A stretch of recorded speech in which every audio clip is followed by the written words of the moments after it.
Not much time to reset for the Cavaliers and Pistons. Each finished off their respective first-round NBA playoff series in Game 7s on Sunday, and tonight they kick off their second-round series in Detroit.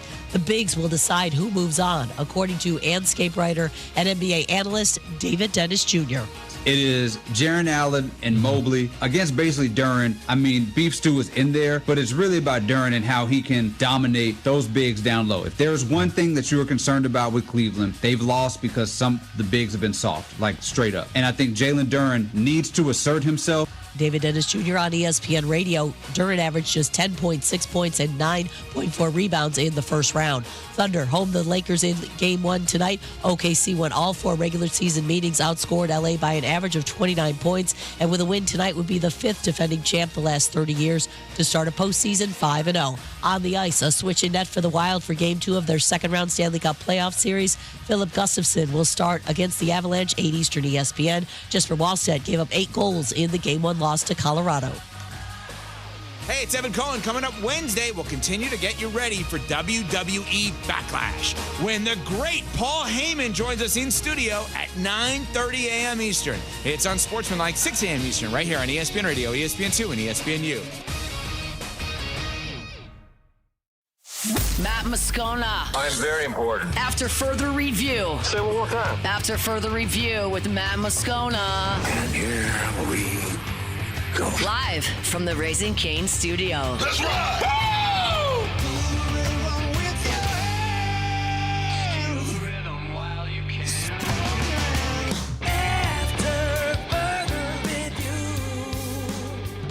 And off we go. Welcome aboard. Glad you're with us. It's AFR powered by Sunshine, your hometown John Deere dealer in Louisiana. I'm Matt. This is Shaq O'Neal, and I hate Matt. Paul O'Neal. They're chanting Paul O'Neal's name. You. So. And Mr. Toby Tomplay.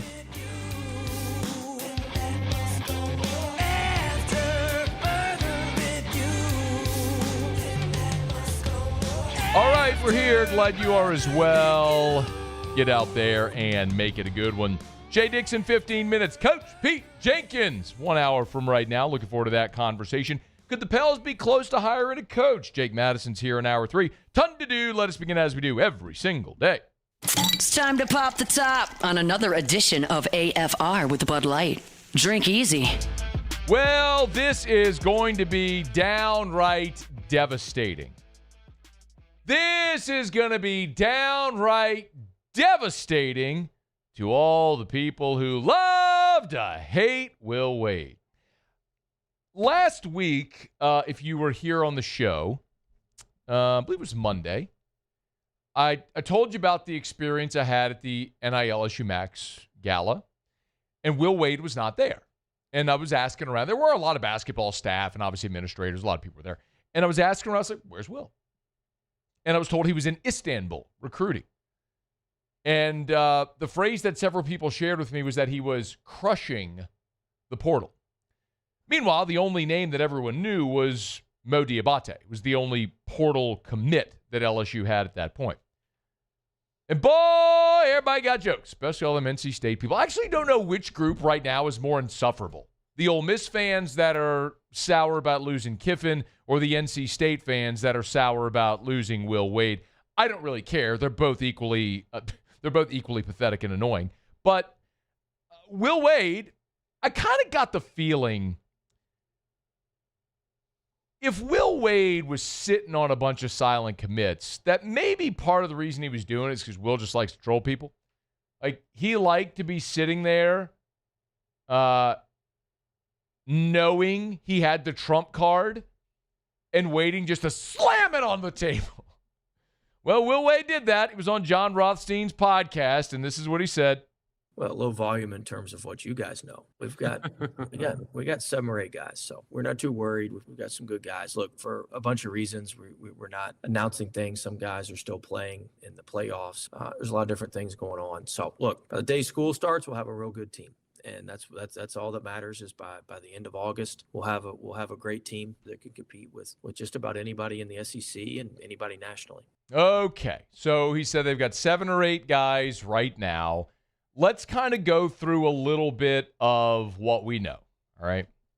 Well, first of all, we just mentioned Mo Diabate, and we've talked about him already. Started his career at Alabama, transferred to Kentucky, 3-year contributor, mostly a bench player, right? A depth piece, but a guy that's been really good, high energy, small forward coming off the bench. Remember, they've also got Marcus Vaughns already enrolled. So Marcus Vaughns is out of the NBA Global Academy, so he's out of Australia, and he's signed, and he's already enrolled. So he's on campus. So that's 2 that are signed, sealed, delivered, done. And then remember, Kevin Thomas also was part of the 2026 class, signed his letter of intent. He's a small forward, 6'6", 195, a 4-star, ranked number 79 nationally. So a top 100 player in the country. So you've already got those 3. Like, those are 3 that you know are on the roster. So everybody's kind of been talking about Diabate, and they only have 1 player. Well, not really. They got 3 for sure. I'm not saying you're going to go play a game with 3, but Will there said they've got 7 or 8. Well, you can kind of sift your way through some of what else we know or how you can kind of piece things together, and the timing of this does make sense a little bit. So remember, it started to break about a week ago that Salou Niang was planning to commit to LSU. Okay, now the reports were, Republica, an international outlet, reported that it was a $7 million deal. He's got a $500,000 buyout of his contract. He was a draft and stash player. The Cleveland Cavaliers picked him in the draft, sent him overseas. He was the 58th pick of the draft. He's playing for a team in the Italian league, Virtus Bologna. So they'll get a $500,000 buyout. He's set to make $7 million. Again, that's the report from Republica. We'll see if that actually comes to fruition, but that's a name to know. That would be 4. And then Alan Graves is the other name that has been most prominent. I think we've talked about Alan's story plenty, right? He's from Ponchatoula. His brother Marshall Graves played at LSU. Well, Alan spent his freshman year at Santa Clara this year, where he was the West Coast Conference Freshman of the Year. He's the one who hit what would have been the game-winning shot against Kentucky in the NCAA tournament until Kentucky hit their own dramatic shot to answer. And then Graves declared for the draft and simultaneously entered the portal. And all of the outlets are saying basically he's got 3 choices. He's either going to stay in the draft and go pro, he's going to go to Duke, or he's going to go to LSU. The reported offer from Duke is $4 million. I was told, and I have no problem repeating this on air, I was told, and I trust this information, that LSU would match whatever Duke offers. So if it's 4, LSU will pay 4. If they go up, LSU will go up, and that's what it'll take to get Alan Graves. I don't know what the dollar spend is going to be on this roster. I can't tell you that because I don't know, and we don't know all the names yet, and I don't know all the names yet. But Will's comments to John Rothstein sort of validate what I was told 10 days ago, that he's kind of crushing it, and they feel really good about where they are. And Will said some guys are playing in the postseason. That would give you a lean toward it being more of an international roster. That's what he's talking about, guys in international leagues that are playing in their postseason right now. Will did also, he was asked by Rothstein if his roster-building philosophy has changed, which would lean to more of an international flair. This year I'm going to lean a little heavier on the international route. This is the last year that a lot of kids over there are going to be eligible, some of the older kids, because of the clock issues. Yeah. Just those kids have a lot of experience. There's just some natural things that they've learned over there that really help in college basketball and can translate to us in college basketball. And so we're going to do that. We're going to certainly get some of the best guys we can from the transfer portal. We've gotten a couple already, and we're going to try to get a couple more, but we're going to supplement that with some overseas guys. Okay, so he's telling you there that they're going to go international, which speaks to what I was told last Saturday at the gala that he was, at the time, in Istanbul recruiting.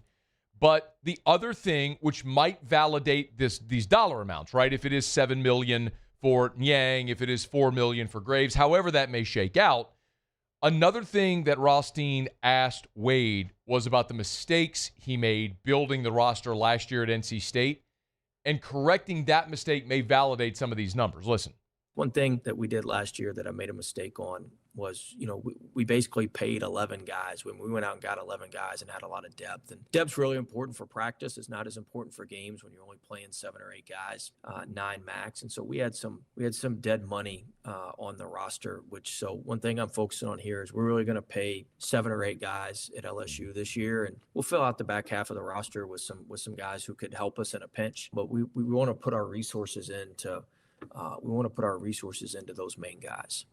So there it is, sort of understandable now when you talk about the high dollar amounts for these top tier guys, because if you're not paying everybody and you're focusing your resources on just a few players, then it makes that, the number that was sort of floated was 12 to 15 million on the roster. Well, if it's accurate that Niang is going to get 7 million and Graves is maybe in the market for 4, that's 11 right there and 2 guys. I mean, I'm being very, very clear. I do not know if the Niang number is correct. The 4 million for Graves, I believe that is accurate or close to accurate. But the point is, it would speak to that you're not going to go spend 30 million or 20 million on a roster. But if you're focusing the money you do have, the 12, 15 million on a handful of guys, you can make that money stretch for a bunch of top tier guys. So let not your heart be troubled. And unless if you hate Will Wade, which I know some of you hate watch this show and you love to hate Will Wade, that's got to be a terrible day for you, because Will Wade is basically telling you he's got a stacked roster. They're spending money. They're going to have a veteran international team, and they're going to be ready to compete with anybody in the SEC. So Wade being quiet, mostly, but out there doing work. All right, it's after further review. We're glad you're hanging out with us here on this Tuesday edition of AFR, powered by Sunshine, your hometown John Deere dealer in Louisiana. Our show open is brought to you by Bud Light, so drink easy with the great taste of Bud Light. Raise an ice-cold Bud Light to the General Will Wade. Doing work out there. Baseball Tigers are back at the box tonight. Going to be out there to watch LSU. The Tigers in Tulane. Make sure you toast an ice-cold Bud Light. Drink easy with the great taste of Bud Light, the official beer of AFR, the official beer of your Fighting Tigers of LSU. Hat tip to our friends at Mockler Beverage, great partner of LSU Athletics. All right, y'all, we'll go around the SEC in about 18 minutes from right now. When we come back, Shady will be aboard. My goodness, do we have a lot of recruiting to get to. Ahmad Hudson commits. LSU picks up a JUCO cornerback. The number 1 corner in America who was thought to be an LSU lean. Now is he actually headed to College Station?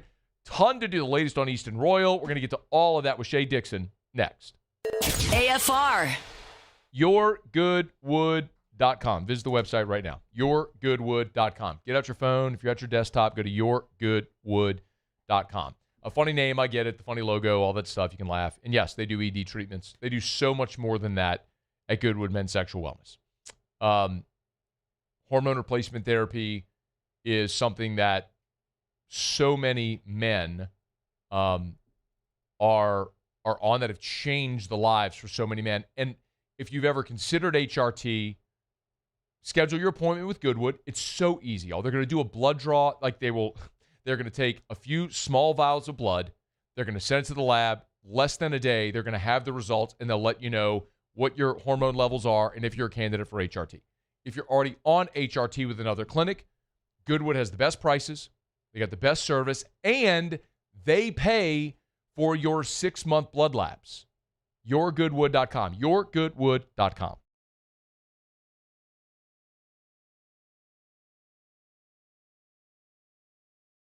If your office is experiencing performance issues like slow networks, jammed printers, or disappearing files, Advanced Office Systems may be right for you.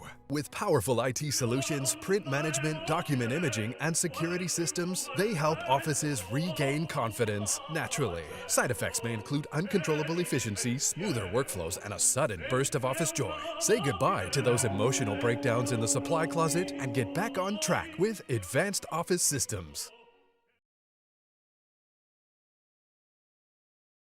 It's not easy to be a champion.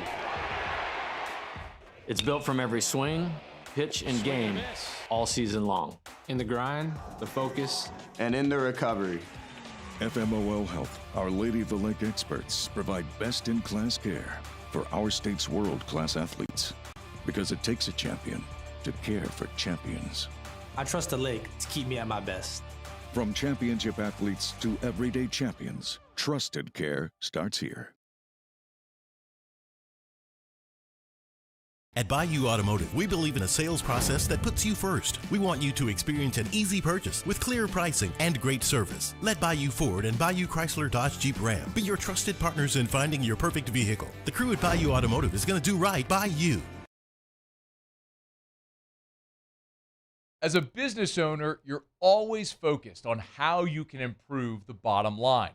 Well, when was the last time you shopped your insurance coverage? Insurance Network of Louisiana can help. If you're a business owner, let my friends at Insurance Network of Louisiana see if they can find you better coverage for less money. They always offer exceptional customer service and partner with only the best providers. So check them out online today at lainsurance.net. Who bears the standard? Who sets the bar? It's not those satisfied by low-hanging fruit or by taking it easy. Now the standard is set by the best of us, by those who work hard. Dig deeper. Give more. At Sunshine, we're proud to provide John Deere products that work hard for you, the standard bearers. Find the dealer nearest you at sunequip.com.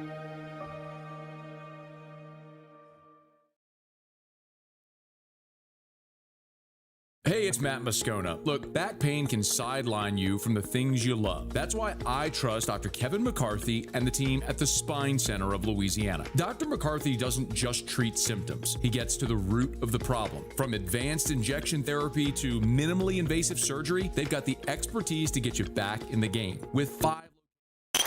After further review, powered by Sunshine, your hometown John Deere dealer in Louisiana.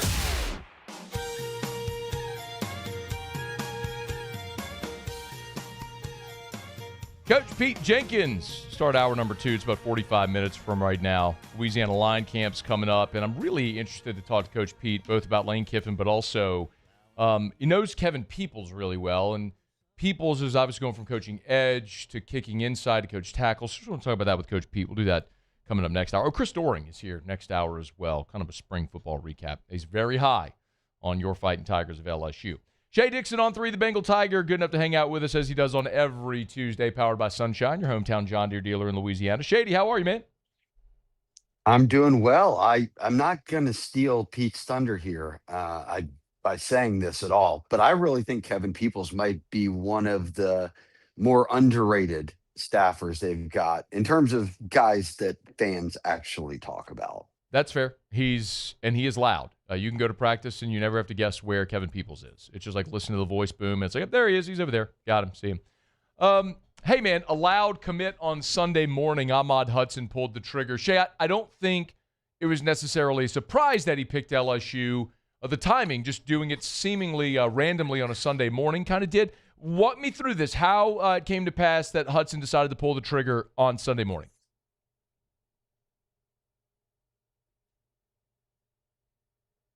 Did we lose Shea? All right, I think we maybe lost Shea. Let's try to reconnect with him there if we can. All right, we'll talk. There's a lot I want to get to here with Shea. Of course, I want to talk Ahmad Hudson, Levante Williams, the cornerback JUCO commit that LSU got as well.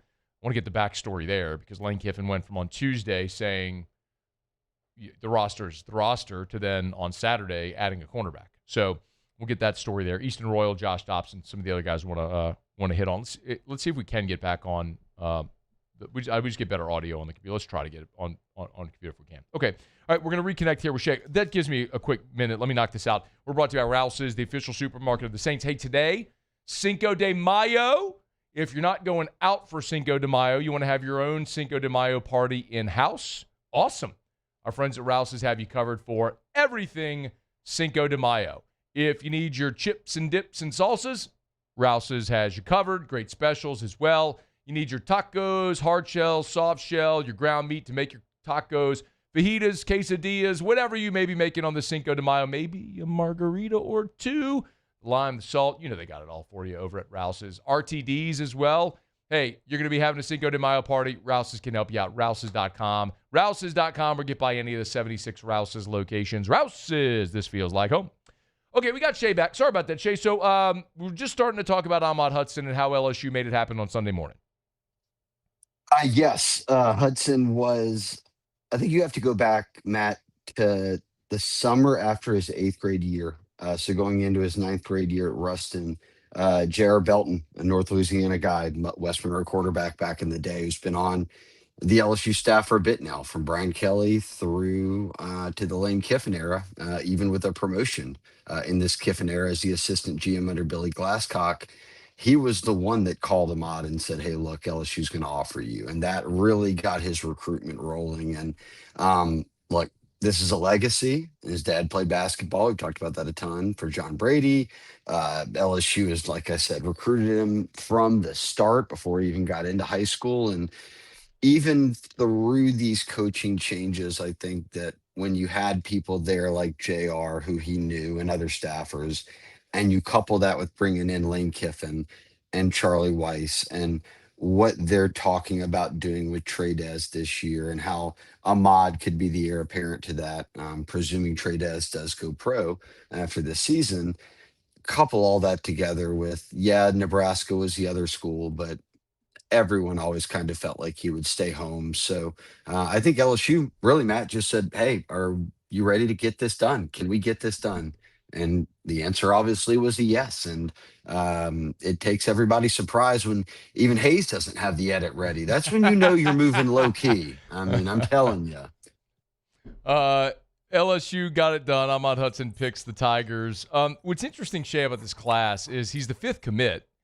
So the quantity isn't necessarily there, but they're a top 10 class with only 5 commits, so the quality is there. Are we learning anything about the numbers that they're going to take in this class as a result of where they are with the commitment number?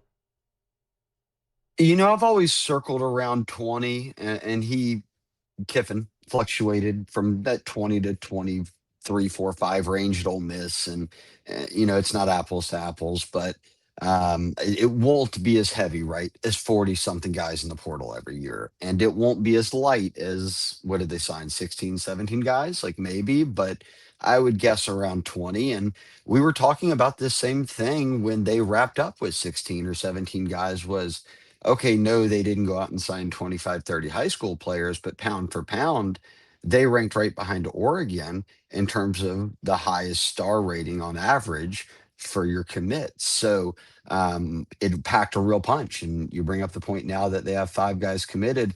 They're the only team out there in college football that have at least 5 guys committed who are all blue chippers, which Rivals just defines, and I think everybody does, of if you're a 5 or a 4-star, right? And you're in the Rivals 300, you're considered a blue chip football prospect. All 5 of their commits fit the bill there, and certainly none more highly ranked than the one that they just got, in Ahmad Hudson being the #1 tight end in America. He's Shea Dixon from On3, the Bengal Tiger.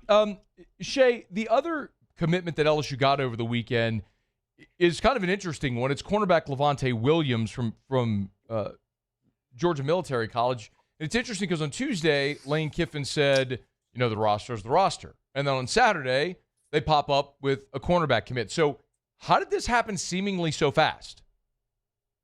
Yeah, I think Corey Raymond, you and I were sitting down there for the interview with Lane. I think Corey must have been listening upstairs because Lane said, this is it. There's nowhere to go. There's no spring portal window.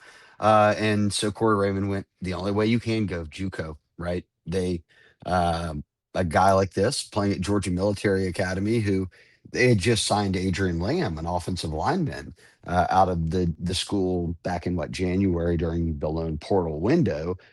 He was a JUCO guy who, I guess they're not in the portal, but it happened in that stretch. So they had an eye on him. They knew who he was, and he's had some college offers. And a number of guys did this in JUCO where they waited out, that kind of January period to see if there were teams that would come, biting more than they had before after spring ball knowing that FBS schools are not going to allow transfers in a second window, at least this year. So a guy like this was either going to commit to a college, and if he didn't pick up offers, he would just go back to another year of JUCO. But he had offers, and what I think LSU offered Matt on Thursday. By Friday, it was like monsooning in Baton Rouge, and he had already driven in from Georgia, and by Saturday, he had committed. So all in here. And look, we're talking about a guy who is 6'2". They think he'll be around 180 by camp. And we know that DJ Pickett and PJ Whitland are starting. We went to the practices and saw Jakeem Jackson, who Corey Raymond signed at Florida. Like Matt, we had him as the number 3 corner in the country. He just got banged up when they were at Florida, and then he was behind guys last year when he was trying to get back from injury. If healthy, he's been the 3rd guy out there, and then you lost Aiden Andings, so you've got Michael Turner, a converted wide receiver from John Curtis. You've got Haven Finney, who's had a really nice spring camp from what we saw and kind of what the reviews from people I've talked to have said, and I'm sure you the same. But look, he reclassified. He's like 17 years old right now, so that's even more impressive. But can you get a little bit more depth there? They've got some other guys, obviously, but now you bring in a kid like this who's already been playing JUCO ball. He played a full season this past year. They play some good teams, and he's got the size and athleticism to where I think you say, hey, look, come in, work your way in fall camp. You're not expected to start. You may not even be the 3rd guy on the field, but you give us depth, and that is, I don't know. You may even have asked a question. I can't remember, but someone had asked what the concern was coming out of spring ball. Yeah, it was at least maybe position wise. And Lane said corner. And now, a week later, we're sitting here talking about the addition of a corner for this year's roster who plays to that depth piece that Kiffin was talking about by losing Aiden Anding. It's a body. We'll see how it may look when they get out there and run around a little bit in fall camp. Shea Dixon, got a couple more for you. He's on Twitter at Shea Dixon, on3 the Bengal Tiger. A cornerback who's going to be expected to step on the field and play immediately no matter where he goes is 5-star Josh Dobson. And this is a guy we've talked about a lot, Shea, and up until this point, it kind of felt like LSU was in the lead. Well, Wilt Fong now has put in a prediction for Dobson to Texas A&M. What's the latest there? Yeah, and look, I'll speak for Wilt Fong here because I know how he operates once he has on LSU, and he tries to play or at least paint the picture of from talking to his sources and how he feels and his experience of who might have the lead at the moment. And he feels like that might be A&M right now. That being said, Josh Dobson's made so many visits to teams across the country. He's got a slew of official visits coming. He's not got a commitment date. He's not going to Ahmad Hudson this and pop and commit tomorrow or anything of that nature that I know of. And right now, as we speak, they're practicing out in North Carolina, and Corey Raymond's out there watching them practice. Coaches are on the road right now. So LSU's been all over this one. They're going to get an official visit, and the pitch is no different than it was to DJ Pickett, than it was to Haven Finney, who was the number 1 cornerback in his class before he reclassified. It's here's the DBU tradition. Obviously, NIL and all that gets discussed, but what Corey Raymond is really known for is I can develop guys who become high-level SEC players who get to play a lot in college, and then if you follow on that track record and you've got the athleticism, you might wind up a 1st-round pick. That's what we just saw with Mansour Delane, or any pick in the draft, right? Like we saw Cordell Flott and all these guys come in as 3 stars and start and get drafted and play in the NFL. So, it's a long process. I have a pick in. It's on LSU. I'm not moving that right now. And I think in large part, just it kind of reminds me of DJ Pickett, to where he talks up a lot of programs, but when he gets to LSU, it's very coach specific, which is kind of how we've known Corey Raymond to be kind of year in and year out, when he finds that kind of one big guy and then fills it in with a handful of others that he feels like he can develop. Shea, one more by the way, do we have a commitment date for Dobson? Did I miss that? I think it's in July, maybe, but he's going to do official visits in June. So at the end of June hits a dead period. So I think it's sometime after that, which Okay. is when we see a lot of kids do it. Okay, last thing. Well, let's get an update on Easton Royal because he took. He's been a frequent visitor at LSU, but he took a visit to Ole Miss. So what can you tell us? It's the latest there with the number one receiver in the country. Committed to Texas still. I remind people the fun fact here: he commits to Texas the day before news breaks that Lane is LSU's new head coach. But he, as you said, he's been around LSU a ton as a Texas commit. He and his mom were at, I guess, the penultimate scrimmage, maybe the final one. It was one of those. But he's given all of these visits just really rave reviews, and now he's visiting Ole Miss. He's visiting. This past weekend, he's, as you said, LSU. There's been a handful of other SEC schools. If this were an LSU commitment right now from the state of Texas and he was making all these visits, you would just probably presume he's not going to LSU. I don't know where Texas stands on this. Obviously, they're going to do all they can to keep the number one receiver in the country committed, but he is in New Orleans at Brother Martin. And I don't know, Matt, if it's now or if it's signing day, but I still think when the dust settles, that Easton Royal would be a Tiger, and I base that off of not just how he's talked about the school and kind of the buzz you hear around it, but we saw what Lane did in the portal. We saw what Lane did with Lamar Brown and Richard Anderson in 72 hours to ensure that these 5 stars signed. We saw him flip a 5-star from Ole Miss in Corey Barber, a receiver, in just 2 days, basically. It might have been the same day he got hired. So you get to that portal and you sign 3 of the top 5 players that went into the portal are on LSU's roster now.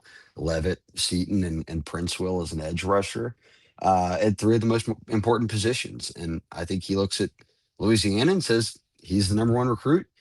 I'm an offensive guy. He's the number one receiver in the country. What do we have to do to get him? And I think these unofficial visits have been big, and you'll get an official visit out of him. And look, remember DeCorey Moore was committed to LSU, and everyone was like, is he really going to stick? He's not even from the state. He'll go to Texas or maybe Oregon, and that's how it played out. I think this is the reverse of that. I think that they're going to really put an emphasis on keeping these top guys home, and you just did it with Ahmad Hudson. Now I think that the focus sort of turns to Easton Royal. Shea Dixon from On3, the Bengal Tiger. Get him at Shea Dixon. Shady, we appreciate it, man. Thanks for the time. No problem, Matt. Talk soon. I'm in. We'll do it again next week. It's After Further Review. Powered by Sunshine, your hometown John Deere dealer in Louisiana. We're not going to quick break, go around the SEC. Jay Johnson updates some baseball injuries. We'll get to that here in about 15 minutes. And Coach Pete Jenkins to start hour number 2, about 30 minutes from right now. Don't you move. It's AFR. AFR. I had an awesome lunch last Thursday. It was over at Renaissance Baton Rouge at Tallulah. Chef Reed rolled out the red carpet. Man, I was first of all, I was stuffed. They had to roll me out of there because Chef Reed has updated, really in the last 2 weeks, they updated the menu. And so if it's been a while since you've been to Tallulah, or if you've never been to Tallulah, now's a great opportunity to get by and give it a try. Man, the appetizers, pork bellies, absolutely incredible. It's like this pork belly that comes on a lettuce wrap with peppers in there as well. It's you can eat it almost like a taco, or you can use your fork and eat it how you want. But no matter what you try, everything is outstanding. It's a casual upscale dining experience. It's Tallulah inside of the Renaissance Hotel. So check them out on Bluebonnet at Renaissance Baton Rouge. Raising Cane's Texas Toast is a thick slice of bread, garlic butter spread, grilled to golden perfection, and made to order just for you. Because when you make it right, you can taste it in every bite. Raising Cane's Chicken Fingers. One love. Jordan Faber here with some exciting news. Faber Automotive has officially arrived. We're proud to introduce your new hometown dealership, Faber Chevrolet GMC. That means more inventory, better deals, and the same great local team. Now backed by the trusted Faber family name. Whether you're shopping or servicing, you'll feel the difference from day one. Allow us the opportunity to earn your business. Fabry Chevrolet GMC. Visit us in St. Francisville or online at FabryChevrolet.com. The experts at Hood Dental Care want you smiling bigger and healthier than ever. New patients can get a healthy gums cleaning for just $89, plus a free exam and full mouth x-rays. A $376 value. With over 3,000 five-star Google reviews, 5 local locations, and easy online scheduling with same-day care. Hood Dental makes it simple to get started. And we always have other great giveaways for new patients. Check out hooddentalcare.com and schedule your appointment today.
These are the luckiest ice cubes in the world. They could have been a thankless bed for an all-you-can-eat salad bar.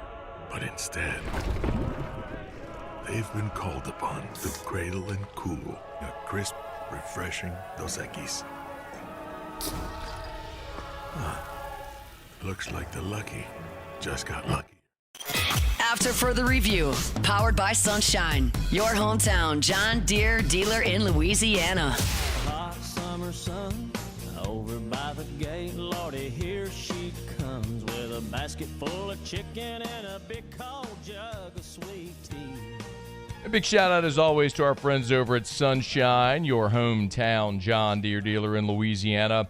Was chatting with Grace, my friends over at Sunshine earlier today. Of course, you got to remember, a lot of people think John Deere is just the most expensive when it comes to smaller tractors. But, man, they are you got to get that out of your brain. They are affordable. They have financing options, and they are awesome to deal with. And let's be real. You need a tractor? You can drive ride anything other than a Deere? Let's go. Sunshine, your hometown John Deere dealer in Louisiana. Sunequip.com, sunequip.com. We go around the SEC in just a quick second. The NFL draft is in the rearview mirror. One of the things I always like to look at whenever writers do this, it's they'll get coaches to give anonymous comments about players or other coaches or things like that. And one of the things that we always do before the season, before the college football season, Athlon always does this piece that we cite every year where they give anonymity to coaches to talk about other schools in their league. And as I always say, one of the things you have to do is you just kind of have to give them the benefit of the doubt and trust that you believe that their info and their sources are good, that if they're talking to an SEC assistant, that it's someone who you would think would be credible and not someone far down the line. And I don't know. So I'll often consider the source, who's writing it, but I like those types of pieces, when we have the opportunity to talk about it. So Adam Rittenberg over at ESPN talked to college coaches about recent NFL draft picks. And there was a little, certainly SEC and some LSU flair. The fascinating part was how many coaches sort of poo-pooed the Ty Simpson pick, which was, I think it's fair to say. Is it fair to say the Ty Simpson pick was the biggest surprise of round one? Maybe the biggest surprise of the draft? I mean, there was some thought that maybe he could maybe pop into the end of round one. 13 overall to the Rams. I think that was a pretty big surprise for most people. Well, One SEC defensive coordinator told Rittenberg, quote, I honestly was surprised. I was surprised by the team, too. Another SEC defensive coordinator said Jalen Milroe and Bryce Young both were tougher to prepare for than Simpson. Quote, for him to go that high, I was a little bit like, wow, okay. I don't know how he practices. I don't know his mind. They were saying he was banged up in the back stretch, but he was just okay. Maybe he has those qualities that you can't coach that some of the NFL teams fell in love with. Other SEC coaches acknowledged some concerns with Simpson. Quote, he's not ready to be a starter in the NFL right now. He's got work to do. Another defensive coordinator said, quote, it's a great fit for him from a system standpoint and who he's going to be behind for a year. There's a lot of similarities with Stafford. The pick was the biggest surprise, a guy who didn't have a ton of starts. But when he played well. His long game is going to be really good. So really, most SEC coaches talking there about Ty Simpson sort of falling in line with what a lot of the other perspective was on Ty Simpson. Now, there was a comment on Garrett Nussmeier, which I think you'll appreciate. After talking about all the other quarterbacks that went ahead of him, this was a defensive coordinator who faced Nussmeier. That's all it said. It doesn't say what conference. If it was SEC, if it was one of the Power Fours, Clemson, Southern Cal a year ago, whoever, right? Or a G5, whatever. It just says a defensive coordinator who faced Nussmeier. Quote, who knows why he fell so far? But I studied him, and that kid is a stud. Obviously didn't have a great season, but he's a good player. So some love and respect there for Nuss. And then one more, an SEC defensive coordinator on Mansour Delane said, quote, he was a one-year starter, did a tremendous job. His best football is still ahead of him. He's a tough guy, can run, he'll do well. So just some anonymous coaches around the Southeastern Conference talking about Nussmeier, Mansour Delane, and sharing a lot of the questions about Ty Simpson, who went 13th overall.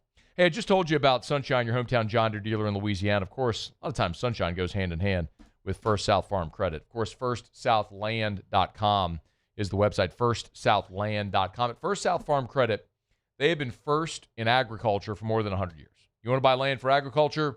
First South Farm Credit. Maybe you're buying new land. A lot of times, people who buy land already own land, so you want to take some of your equity, roll it into your new property.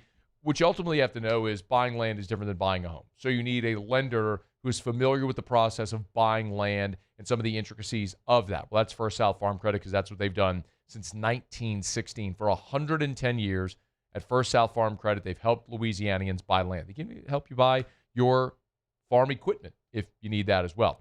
FirstSouthLand.com, FirstSouthLand.com. If you're thinking of buying land, your first call should be to First South Farm Credit. Online, FirstSouthLand.com. That's FirstSouthLand.com.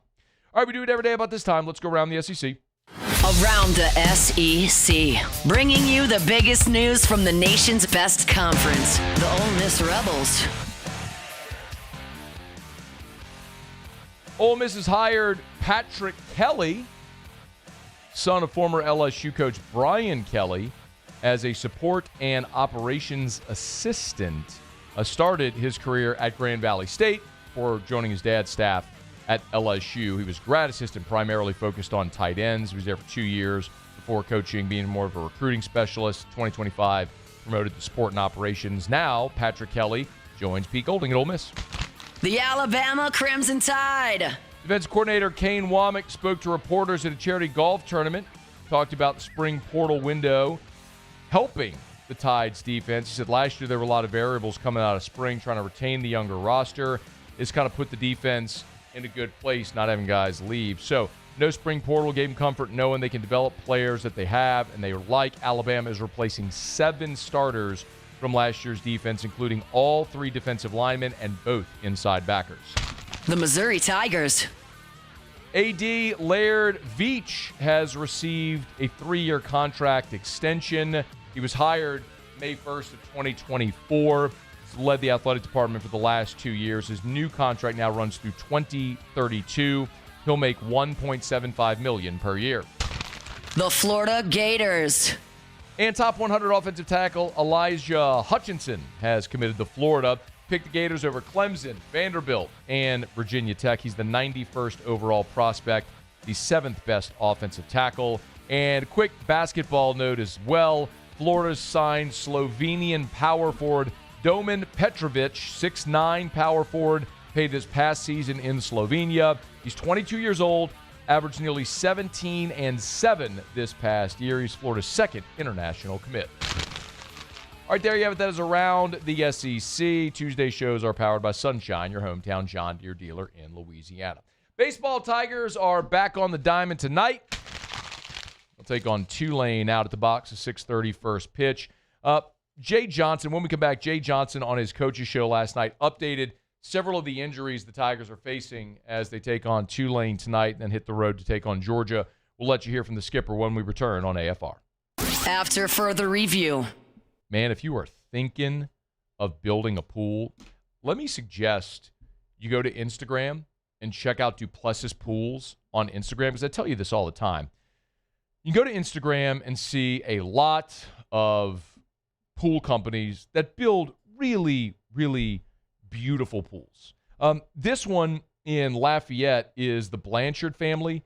It's luxury oasis extended with the extra deck, stonescapes, extra lighting, heater and chiller, plus salt and automation.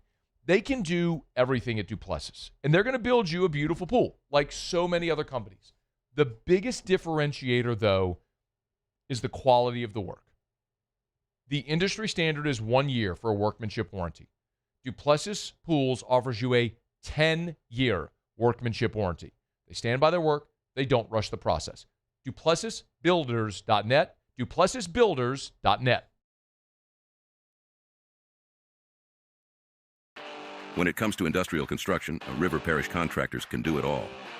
Mechanical, structural, custom fabrication, specialized welding, and turnaround services. Strategically located in between Baton Rouge and New Orleans, we have the local team with the experience and commitment to safety to manage the most complex industrial projects. Period. Here's the deal. Partnering with us means your project is delivered on time, on budget, and most important, safely. River Parish Contractors, let's get building.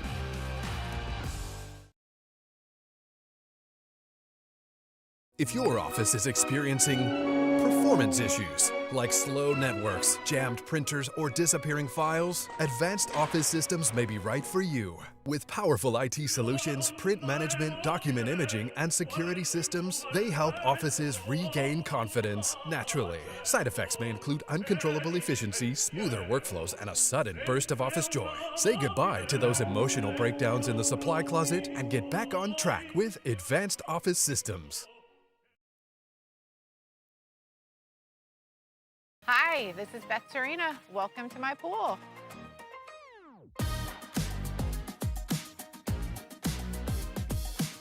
The first time I saw this beautiful pool, it exceeded every expectation that I had. They were able to get everything we wanted in this pool. It is a beautiful pool. We live out here, we eat out here, we watch TV out here. This is like our living room outside. We love this pool and everything about it. When we decided to build our pool, we called a great friend who is one of the best pool builders in the country in North Louisiana, and we said, who would you choose to build a pool in Baton Rouge? And without a hesitation, he told us Russell Pools. He said their history, tradition of great builds, great pools was unmatched. So of course, who did we call? Russell Pools. The advice I would give to anyone looking to build a pool is first call Russell Pools. They'll do an incredible job. It'll be incredibly organized. It'll be time efficient, and you will have your pool in no time.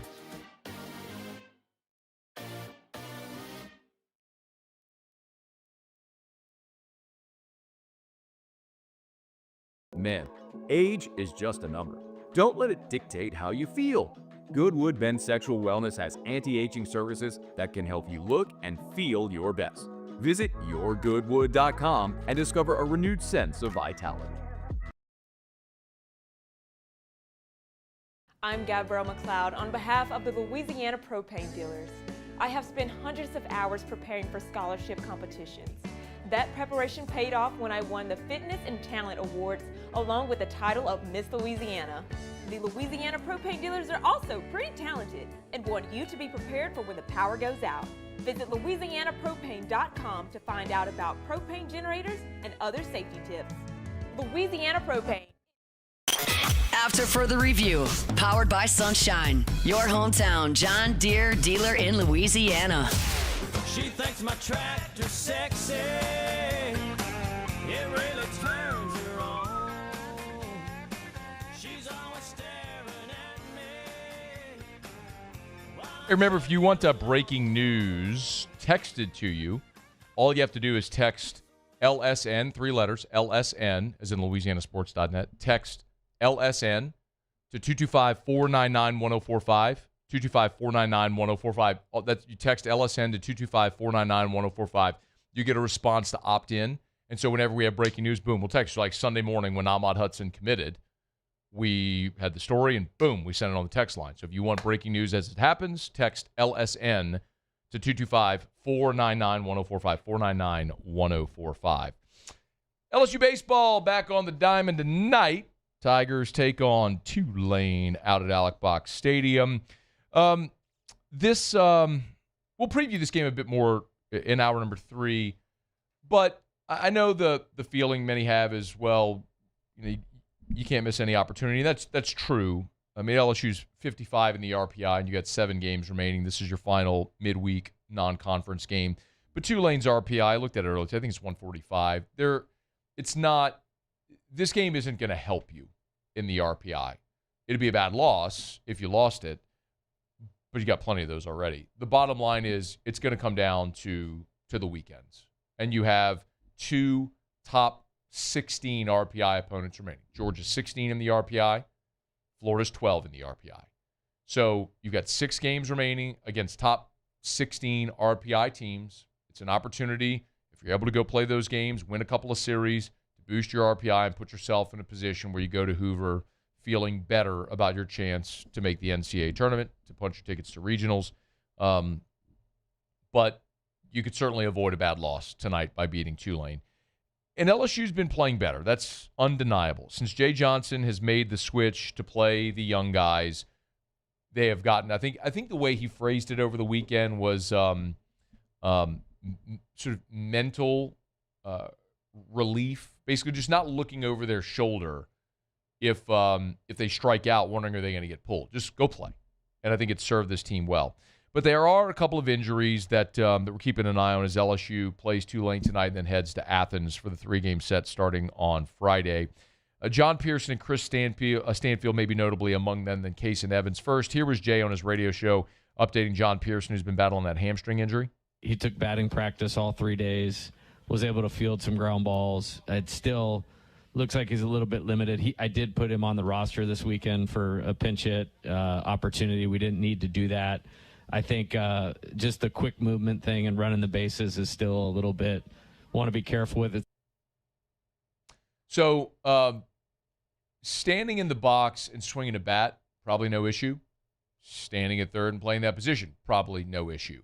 But running the bases would probably be the problem if Pearson got on and then having to open it up. So available for a pinch hit this weekend likely, but I think you'll continue to see the plan as they move forward here. Without Pearson. Stanfield in left apparently is still not close. I would say he's a little bit further out at about 70% maybe as of tomorrow, or excuse me, as of yesterday. I saw him running full speed in the outfield, and it didn't quite look like full speed, so we got a little ways to go there. And it's interesting because it's giving you some flexibility in the outfield. We saw Yaman start game 3. You have options there and left if that's the way you want to go. But I'd rather have Chris Stanfield than not. He's a veteran player. He's a great leader. He's a great defensive outfielder as well. But it's just been very obvious watching Chris Stanfield play. A season ago, he led your team in hitting in conference play. And this year, he just has never looked comfortable ever since hurting his hand in the 2nd game of the season, even after he returned. So Stanfield and Pearson look like they're not going to be available in their regular capacities this weekend.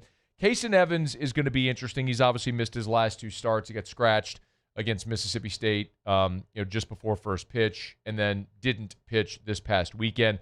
So what's the latest on Evans? He played catch Friday. He's actually at the stadium throwing right now as we speak. And the goal is to have him bullpen on Wednesday, and then we have to evaluate where he's at post bullpen and how he feels on Wednesday, but certainly really positive news on that front right now. the significance of Casey and Evans throwing a bullpen is that actually gets him on the mound instead of just playing catch or long tossing or throwing a flat ground. Like, he's actually going to get on a mound and go through and do what he'd have to do in a game. So get him up on the mound, let him throw a little bit, see how he feels coming off of that. Could he give you something this weekend? I think you're obviously in a much better position now than you were scratching Evans 20 minutes before first pitch, or whatever it was, against Mississippi State, because now you know you can prepare Schmidt to go into a weekend on his normal rest to pitch game 1, pause subsequent in game 2, and then you take game 3 TBD. Of course, hopefully you don't need Cowan in either of the first 2 games, so you can use him in game 3. But and then potentially Evans in a relief capacity, or maybe as an opener in game 3. We'll see, but possible that you'd have Evans, but he'll throw a bullpen, as Jay said, on Wednesday. All right, it's After Further Review. We're glad you're hanging out with us here. We are brought to you by Parish Construction and Roofing. Man, we had a deluge last weekend. If you had roof issues as a result of that rain, we'd love to help you out. ParishBuilt.com, ParishBuilt.com. Do business with someone you know. Voted by you the best roofing company in the best of Baton Rouge for 2026, so thank you for that honor. And as always, if it's repairs, replacements, commercial, residential, gutters, soft wash, we do it all. We do it better than anyone. And, of course, we'll treat you great. Do business with someone you know. Parish Construction and Roofing. ParishBuilt.com, ParishBuilt.com. All right, y'all, SportsCenter's coming up. Coach Pete Jenkins joins us. Hour number 2 coming up next. After Further Review. Speaking of all the rain, you know, when the rains come, that's typically a time when we see the power go out, unfortunately. We know what to do for your home, right?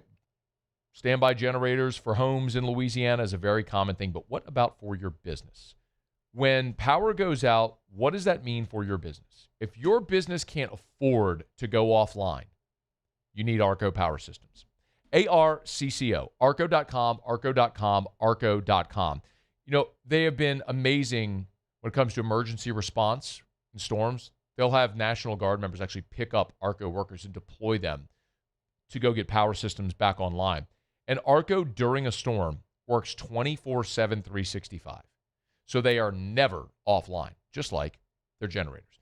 Arco is Generac Industrial Energy. If you need a generator for your business, you need Arco Power Systems. Check them out online. Start that process today at arco.com. ARCCO, arco.com. Gulf Coast Bank and Trust is giving our customers the power to bank anywhere, anytime during this challenging event. And we're right there with you. Our mobile banking app is a smart way to manage your money and time. Gulf Coast Bank and Trust, the bank that cares about you. Every ounce of Raising Cane's lemonade has been hand-squeezed that day from fresh lemons before being served over our signature crushed ice. Because when you make it right, you can taste it in every bite. Raising Cane's Chicken Fingers. One love. Hi, this is Beth Serena. Welcome to my pool.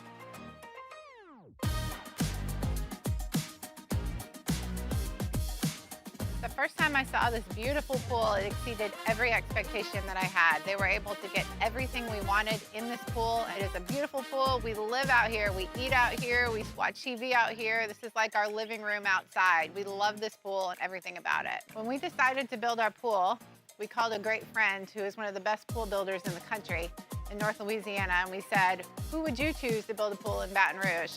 And without a hesitation, he told us Russell Pools. He said their history, tradition of great builds, great pools was unmatched. So of course, who did we call? Russell Pools. The advice I would give to anyone looking to build a pool is first call Russell Pools. They'll do an incredible job. It'll be incredibly organized. It'll be time efficient, and you will have your pool in no time.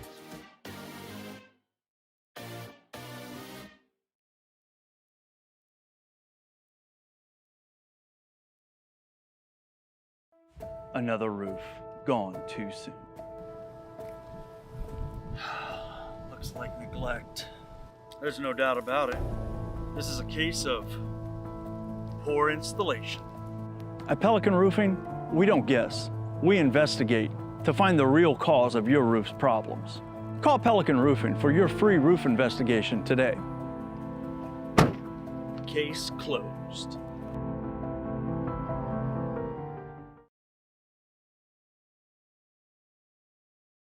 It's not easy to be a champion. It's built from every swing, pitch, and game all season long. In the grind, the focus, and in the recovery. FMOL Health, Our Lady of the Lake experts provide best-in-class care for our state's world-class athletes. Because it takes a champion to care for champions. I trust the lake to keep me at my best. From championship athletes to everyday champions, trusted care starts here.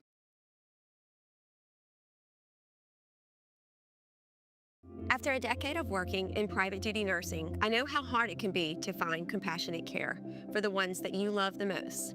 So I started Decision Critical, a premier concierge nursing agency, so we can take care of you wherever you are. Our highly skilled nurses provide exceptional care from the comfort of your own home with personalized packages for short. This is SportsCenter.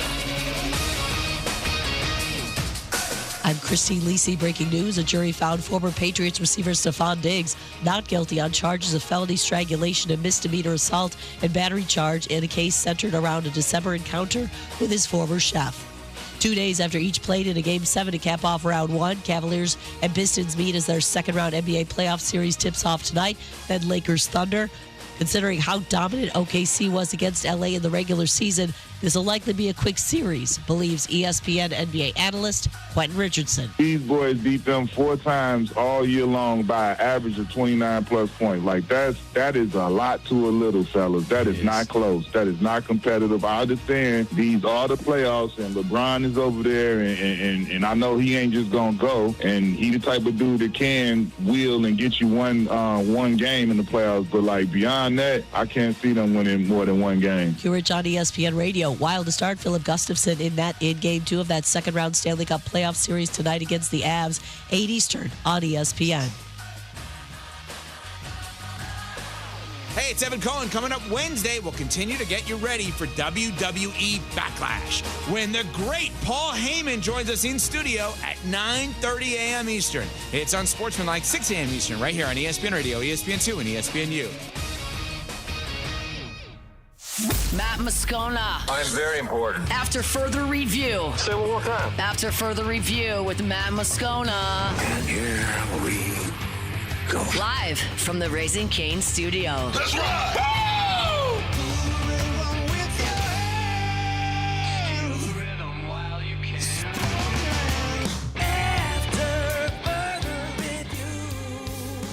Hour 2, off we go. Welcome aboard. Glad you're with us. It's AFR powered by Sunshine, your hometown John Deere dealer in Louisiana. I'm Matt. Love you, Matt.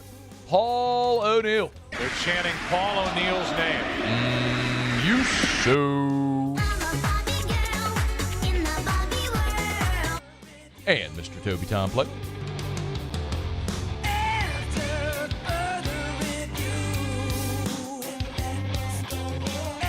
All right, we're here. Glad you are as well. Get out there and make it a good one. We'll talk to Chris Doring of the SEC Network at the bottom of this hour. CD's been pretty high on LSU in this offseason, so we'll ask him why. And we will be joined by Jake Madison in hour number 3. Pels inching closer, it seems, to maybe identifying their next head coach. We'll do all that coming up here. But it's always our pleasure when we have a chance to spend a couple of minutes talking to Coach Pete Jenkins. And, you know, the Louisiana Line Camp is right around the bend as the weather starts to warm up. And Coach Pete joins us here. Coach Pete, it's always a pleasure. How are you? I'm doing great, Matt. Thank you. Man, we always appreciate the time.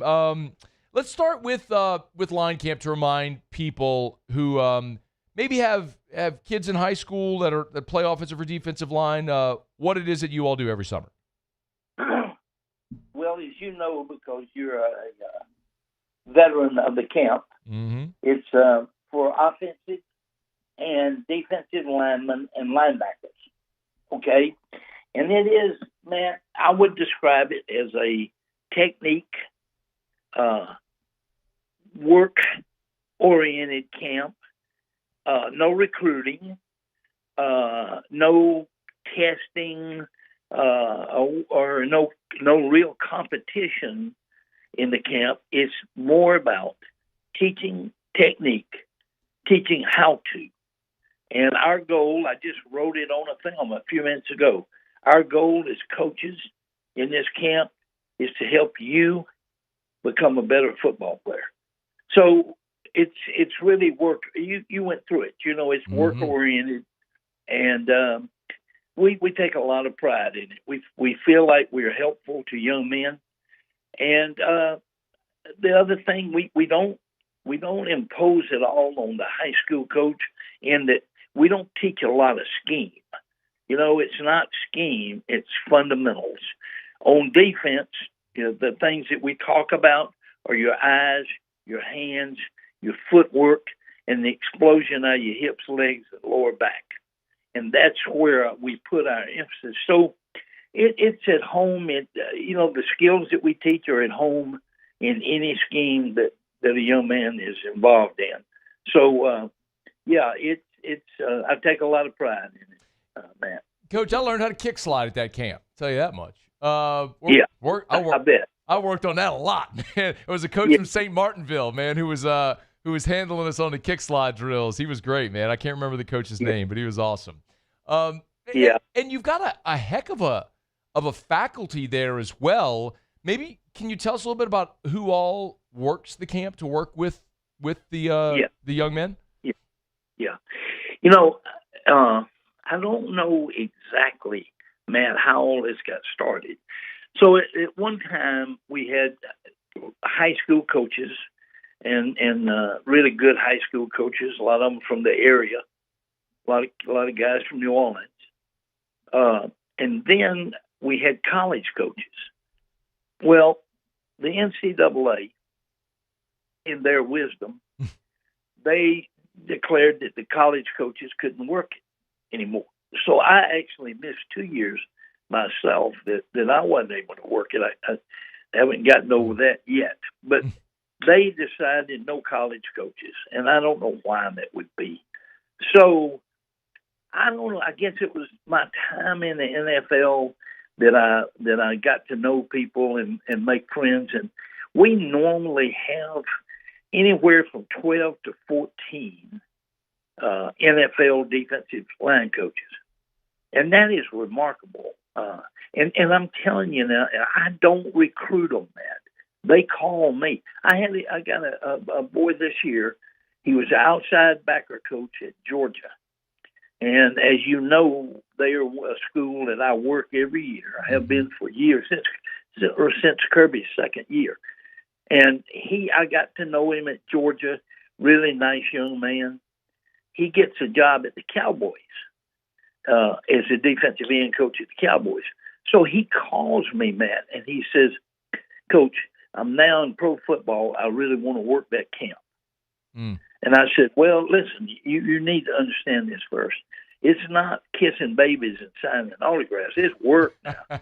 We're on the field 6 hours a day, and then a meeting from 9 to 10 at night. I said, I want you to understand that before. I'd love to have you, but I want you to understand that. And he said, well, when I was a graduate assistant years ago at Colorado, he said, I came down there and watched that camp. And I've been wanting to work in that camp ever since. So, you know, we get some pro guys. They come from different places, and most of them I have some kind of background with them. But, you know, we're very fortunate to have those guys. I mean, you know, they come down there and they do a really good job. So we have high school coaches and we have pro coaches, where at one time, probably when you were there, we had high school coaches and college coaches. But now we've got some NFL guys that come every year and really enjoy it. Coach Pete Jenkins is our guest. Louisiana Line Camp's coming up in about a month, a little more than a month, in early June, down at Nichols in Thibodaux. You can register at LouisianaLineCamp.com, LouisianaLineCamp.com. Coach Pete, is it? I know like entire teams can go as well. Is there a? Oh yeah. A lot of people bring their offensive lines, defensive lines. A lot of schools do that. We have quite a few. I'll tell you an experience I had, Matt, that sticks with me. I'll never forget it. I mean, it made such an impact on me. I went to the state. I was coaching at LSU, I think, at the time. I went to the state championship games in the Dome, And I walk in, I'm up on the second level, and I walk in, and directly across, someone had hung a sheet. They on the second level also. They had hung a sheet across the guardrail there. You know what I'm talking about? Okay. And it said on the sheet, it was written, it said, the trip to the Dome started in Thibodaux. I love that. And it was Brother Martin. It was the Brother Martin. Brother Martin was playing in the state championships. And it struck me. I was so proud. I wish I don't think I had a cell phone at that time, but I wish I had a picture of it, because I'm telling you, it really struck me. I almost teared up. It was so. Here's what it said: the road to the Dome started in Thibodaux. Love that. And so, yeah, me too. But we have a lot of guys, and we keep the teams together. If they're own teams, that we keep them together and put them in groups where they can work together. Sometimes like Catholic High, we'll have old Catholic High guys and young Catholic High guys, and we try to keep those, where they're working with the upperclassmen and the lowerclassmen are working together. But yeah, we have a lot of that, man. You also get a lot of team building during that too, Coach Pete. I mean, I could remember.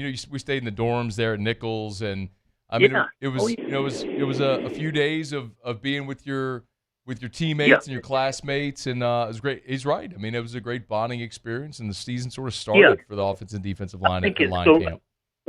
I think it's so hard that you bond. You know what I mean? I think it's, there's one really good high school in Louisiana, and I understand the kids call it Hell Camp, but they come back every year. So it really is designed for it, and I think the kids that enjoy it the most are the guys that really, really are serious about their ball and they want to get better. I've had a couple of letters, Matt, from young kids that said, had I not come to camp, I don't know if I'd ever started in high school and whatever, and that's what it was all about. Actually, the guys, Jesse Daigle, Sr., not Jesse Jr., Jesse Daigle, Sr., and Kenny Farrow and I were all working at LSU.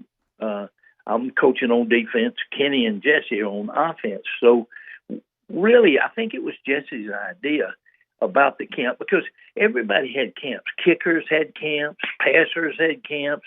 They were all over the place. And Jesse said, why don't we start a line camp? Because Kenny was the offensive line coach, and I coached on defense.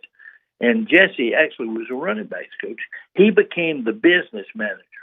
And I look back on it and I think, oh, man, what a business manager we had. Anyways, he was a great guy. And we had so much fun with it.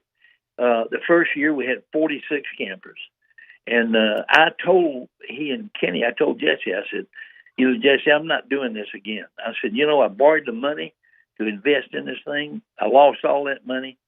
I worked my brains out for a week. And then I had to give up a week of my vacation, which I really needed, to be honest with you. But I had to give up a week of the vacation to do this camp. I'm not doing it again. Well, they kept talking to me about it one more time. Try it one more time. And it more than doubled the next year.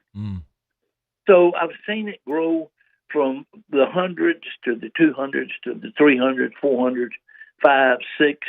We've been at 7 about 3 or 4 years, and it'll be 8 this year. That's amazing. We've got 800 beds, and we have to turn kids away sometimes. Boy, I hate that too, but we only have, Nichols only can provide us with 800 beds. Okay. So when we get to that place, it's we have people on waiting list, and sometimes people will drop out and things like that.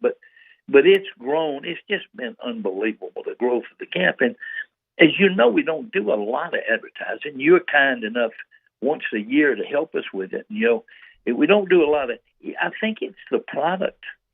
I think it's the product that sells. I'm telling you, there's so much dedication. That defensive group that I have down there, there's so much dedication. You could cut it with a knife. Yeah. And especially those pro coaches, they'll come down there, Matt, and the first thing they'll talk to me after camp is, these kids are amazing, because it really has a different feel about it. It really has a different.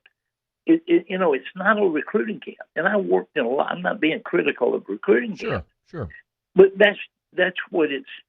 Our message is not that. Ours is, we want to help you improve as a player, and they are so shot with the kids that come down there, how hard they work, how much they put into it, and I tell them, I said, especially the kids from Louisiana, football's important in our state. Yeah. And I think, kids come down there with I think really our reputation precedes us, and a lot of kids would choose probably not to come, which is fine, because that's not the ones we want, to be honest with you. We want people to come down there and work their tail off. Well, Coach Pete, let me knock out a quick break. You're kind enough to give us another segment, because I do want to ask you about your impressions of Lane Kiffin, who I know you know, and then also want to ask you about Kevin Peoples, who is switching positions from coaching the edge to the defensive tackles. I want to pick your brain on that. We'll continue with Coach Pete Jenkins here next. Stay with us. It's AFR, powered by Sunshine, your hometown John Deere dealer in Louisiana. AFR. Man, I love telling you about Rev. I'm a Rev customer at the Moscona household. We're Rev customers. At Parrish Construction and Roofing, we're Rev customers. Here at Guarantee Media, we're Rev customers. And I got to tell you about Rev Fiber. So Rev Fiber is faster, more reliable internet. Who doesn't want that? Speeds up to 5 gigs. And remember, we're talking about fiber, so it's buried. The cables are buried. The Wi-Fi equipment is included at no additional cost. Sound good? No long-term contracts required. You're not going to get these unexpected price increases after your promotion period ends. The price is the price. That's what it is at Rev. 100% local service and support. You're never routed to an overseas call center with Rev. So for your business, for your home, you want Rev Fiber. Log on to learn more and get that quote at revfiber.com. R-E-V. Revfiber.com. Revfiber.com. At Parrish, we take pride in building roofs that last, because championships are built on commitment, not just on the floor of the court, but your home too. Parrish Construction and Roofing. ParrishBuilt.com.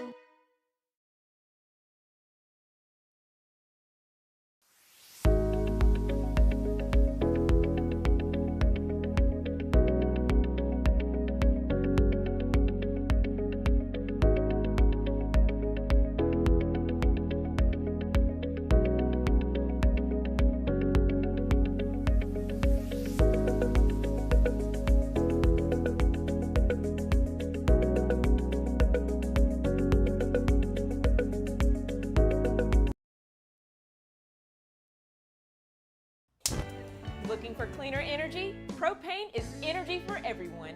And when you're cooking with clean, affordable propane, you're cooking with gas. In the wintertime, nothing heats a home like Louisiana propane. And when you need hot water, propane's got you covered. Oh, and you won't regret that propane generator when the power goes out. I'm Miss Louisiana, Gabrielle McLeod, and to find more information and to find a propane dealer near you, visit LouisianaPropane.com.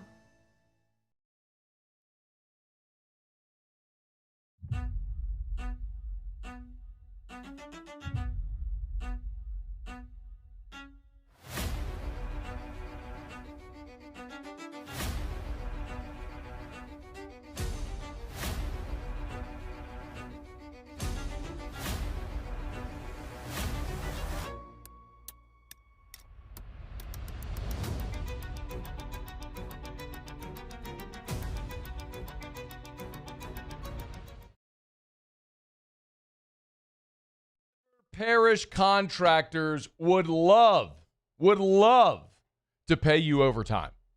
Now, how many places can say that? Look, A lot of great businesses, a lot of great contractors, industrial contractors. Some of them want you to work. They don't want to pay you overtime. Not River Parish Contractors. Come on. They got overtime. Work as much overtime as you want. I'm going to give you the number to call Big Jake here in just a quick second. A-class pipe fitters, pipe welders, pipe tackers, pipe cutters. They want to talk to you. They have an immediate need at River Parish Contractors. Hey, look, you want to work day shift? Great. You want to work night shift when it's cooler? Awesome. You want to work at any of their job sites from Baton Rouge to Chalmette, points in between, the shop right there with no rainouts in reserve? River Parish Contractors. Call Big Jake, y'all. 318-547-1000. 318-547-1000. After further review, powered by Sunshine, your hometown John Deere dealer in Louisiana. Yeah, we always appreciate Coach Pete Jenkins for giving us some of his time. Louisiana Line Camp coming up less than a month. Make sure you get registered for your camper, your entire team over at LouisianaLineCamp.com, LouisianaLineCamp.com. Just spell it out. That's where you can get it, LouisianaLineCamp.com. Coach Pete, while we had you, I did want to ask you a little bit about this LSU season. I know all the years that you went and worked with Coach Saban at Alabama. You had to run across Coach Lane Kiffin. I'd love your thoughts, because I don't think we've talked to you since Coach Kiffin was hired, at least not on the show. I'd love your thoughts on Coach Kiffin coming to LSU and what you think of him as an offensive coach and as a head coach. Okay. All right. Okay, I'm ready. Okay, so my first knowledge and everything, I heard of him. I heard his name. But you remember when he was fired at Southern Cal? I do. Oh, you went and joined Coach Ogeron's interim staff. I remember that now. Yep. He was going out the back door, and I was coming in the front. Okay.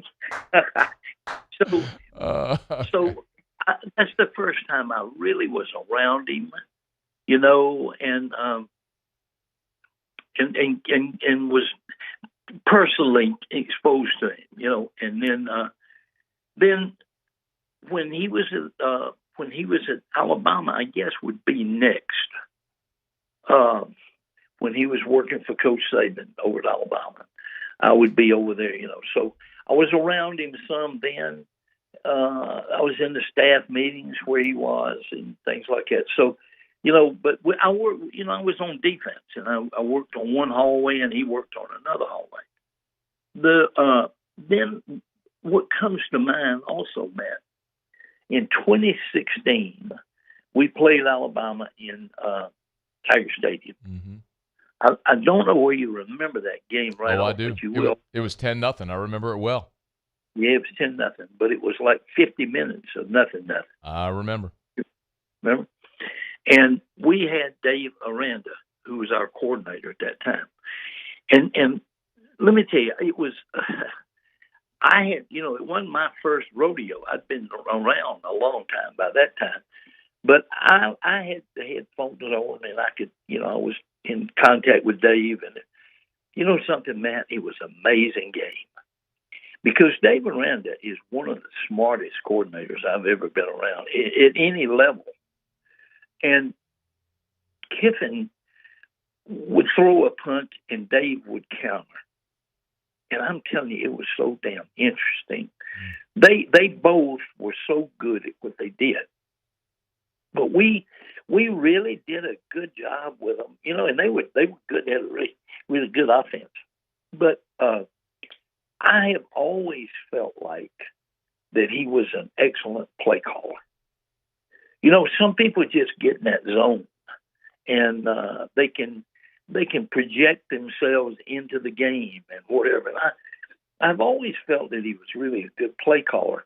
I thought several years ago, 3 or 4 years ago, he was too much into the analytics, because I saw it cost him a game against Alabama one day because he listened to the analytics.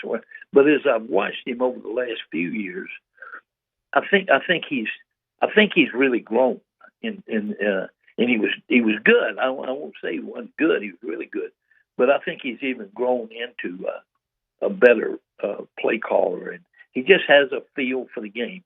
Bobby Bowden, people like that had such a feel for the game, calling the game, and feeling the ebb and flow of the game. I think he does that. I really do. And to be honest with you, I think he's probably the best modern coach out there today. And by that I mean this, and you know me for a long time. Okay, so I'm old, and relationships, values of the game, all those things are really important to me, you know. And I don't know that that's the way to be today. You're the one who told me that Coach Saban had resigned. I was actually talking with you the day that you told me Coach Saban just resigned. I don't know where you... I remember. Remember? Yeah. But I saw Coach Saban, who was so different than so many people think. I mean, the guy was so committed to his players, and he was so committed to the cause. He believed in the game of football so much. He believed in doing it right, and he believed in his commitment to them and their commitment to him in Alabama. I don't know that that's the way to go today, because I've been in 2 universities this year with their rooms were loaded with expensive NIL guys. And there are 2 universities that I have worked for a long time. And I felt different, Matt, in the room this year than I have at any other time. I didn't feel the loyalty to the university as much as I wanted to stand up one time and say, look, I've had over 40 guys to sign NFL contracts. Ain't none of you guys in here signed one yet. So, you know, if I was you, I'd pay attention to me. I just felt it was a really different feeling. I didn't enjoy it nearly as much. I had one experience over at Auburn. They had a kid over there, number 47. I can't think of that boy's name right now. I'll try to think of it as we talk. But I worked over there, and his brother was a good, undersized defensive lineman. The boy played good, though. He was an effective college player. You know, we wasn't a pro prospect, but he did play good for him. Now, this kid that I'm talking about, number 47, he played very good last year on a good Auburn defense. Now, I mean, Auburn had a damn good defense last year, and he played very well. So when I go in the room 2 weeks ago, I go in the room, and the first guy I'm looking for in there is number 96, who's going to be a really good player for him. And then I'm looking for 47. And I asked the coaches, I said, where's 47? And he said, he's at LSU. That's Malik Blockton. That's him. Yep. And you know, the boy had a big investment over there at Auburn. His brother played there. He followed his brother, played good. And now he's at LSU. You know, I don't want to get into it too deep because 2 things. It'll bore you, and you'll be saying, boy, he is old. I'll tell you this, you will never bore me, Coach Pete. I promise you that much. It's just a different world, man. It's a different world. Yeah. And it's not my world. I told somebody the other day, I think I ran out of coaching eligibility. Or I think I ran out of coaching the need for me in 2023 when I came back to LSU.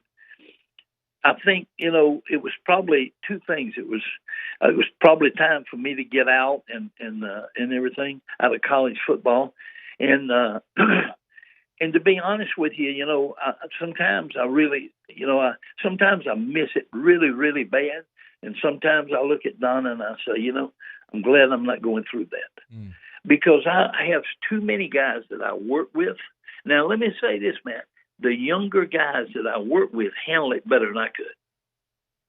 But it's gotten down to, it's kind of like free agency. I'd recruit guys to come to the Eagles that were free agents, and they call me and say, I'd love to come over there and play for you, blah, but the Giants have offered me X more dollars. And, it was easier for me to understand in pro football than it is in college football. But it's just an old man that's set in his ways. And I truly believe today in the intrinsic values of the game for kids. I believe in it. And teamwork and unselfishness and giving, that is not what we promote with NIL. We promote selfishness and greed. And so, yeah, it's probably good that I ran out of eligibility at that time. Well, I can still fool around. And spend a week at places and things like that. But they probably wouldn't want to hire me because I probably lost some of my gusto. I don't know, man. There's a reason your phone keeps ringing. You keep popping up at college and NFL places all over the country every single year. Coach Pete, I'm a little short on time, but I did want to get a thought on Coach Peoples. Yeah, I know that's a guy that you've worked a lot with, and when he got hired, you called me and told me what a great hire that was. So excited about that. Is it hard, Coach Pete, to go from coaching edge rushers to coaching inside? It won't be for him. It won't be for him because he's done that. It won't be his first time either. Now he's been with the Ends. He was with the Ends out at Missouri, and he was with the Ends since he came to LSU. But it won't, man. He has the knowledge. He has the knowledge. He has the temperament, and he'll do good because he's done it before. He was kind of trained as an inside guy. And everything. I started working with him, I think, in 2010, and I'm telling you, I'm really, he's one of my favorite guys. I'll be honest with you. I think he's such a really, really good person, but he's also an accomplished teacher, and I think he'll do really good for the Tigers. I really kind of felt like that's what would happen.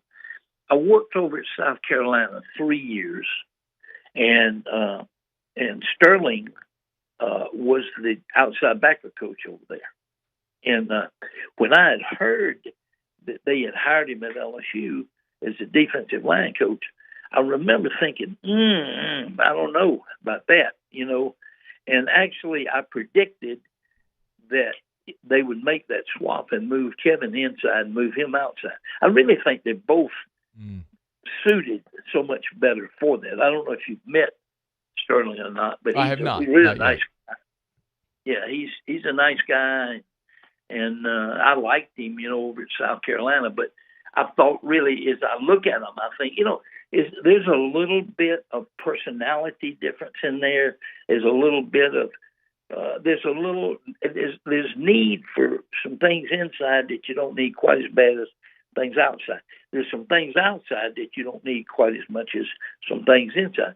But it's really when LSU had Bo inside and Kevin, how excited I was about that. Boy, sure. I mean, it didn't last me but 1 year, but I was like a proud papa. Boy, I was so happy because I knew, and I told Coach Kelly this. I said, you have hired two of as good at what they do as anybody in the United States of America. I don't care where they are or how much they're paying them or whatever. Those two guys are so accomplished at what they do. But Kevin's not going to have any problems. He's got the toughness to go in there and coach, and it's a little bit different world in there, and it's a little bit different on the outside. But I think it's the best. The way they have it arranged right now, I think is the best for LSU. Coach Pete Jenkins, you're the best, Coach Pete. Always appreciate you for taking the time to visit with us. Thank you. We'll do it again soon, okay? Thank you, man. Yes, sir. Bye-bye. Be well. The one and only Pete Jenkins. We not got a quick break. Chris Doring joins us next on AFR. AFR. Get Gordon. Get it done. Gordon McKernan Injury Attorneys. If you've been injured in an accident, it's not your fault. You know what to do.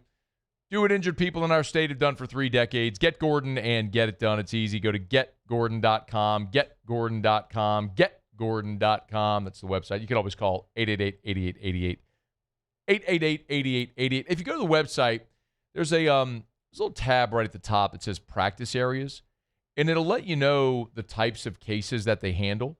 Maybe you've been in a car accident, or maybe you need truck accident attorneys. If it's personal injury, offshore, maritime, workers' comp, slip and falls, Social Security, disability, nursing home neglect. There's so many different types of injury cases that Gordon and his team of attorneys handle. So log on to the website and start there at getgordon.com, getgordon.com. Get Gordon and get it done.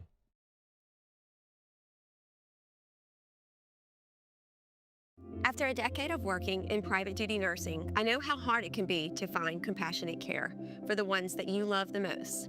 So I started Decision Critical, a premier concierge nursing agency, so we can take care of you wherever you are. Our highly skilled nurses provide exceptional care from the comfort of your own home with personalized packages for short-term, long-term, or even around-the-clock care. Visit us at decisioncriticalbr.com and give us a call today to get started.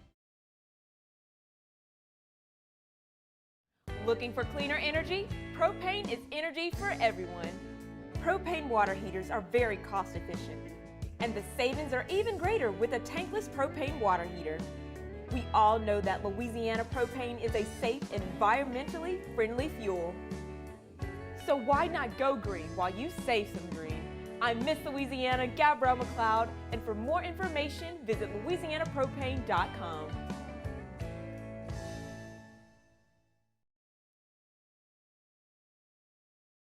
Hey, it's Matt Moscona. Look, back pain can sideline you from the things you love. That's why I trust Dr. Kevin McCarthy and the team at the Spine Center of Louisiana. Dr. McCarthy doesn't just treat symptoms. He gets to the root of the problem. From advanced injection therapy to minimally invasive surgery, they've got the expertise to get you back in the game. With 5 locations across Louisiana, including right here in Baton Rouge, quality care is close to home. Call the Spine Center of Louisiana or visit spinecenterla.com.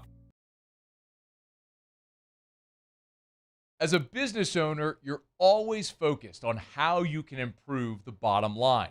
Well, when was the last time you shopped your insurance coverage? Insurance Network of Louisiana can help.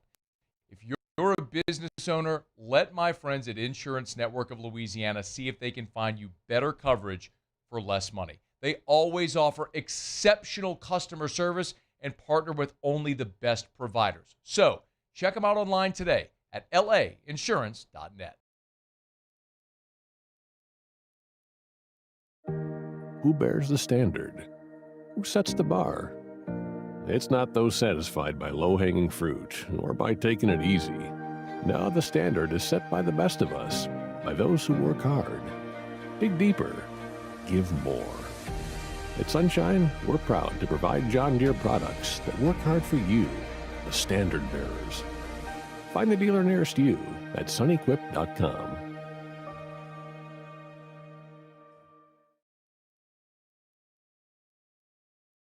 If your office is experiencing performance issues like slow networks, jammed printers, or disappearing files, After further review, powered by Sunshine, your hometown John Deere dealer in Louisiana.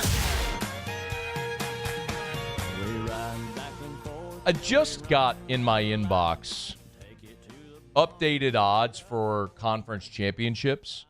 We posted it up at louisianasports.net if you want to see it. And behind Georgia and Texas, LSU is lurking there to win the SEC with the third best odds behind Georgia and Texas. A lot of people are bullish right now on Lane Kiffin's Tigers coming out of spring.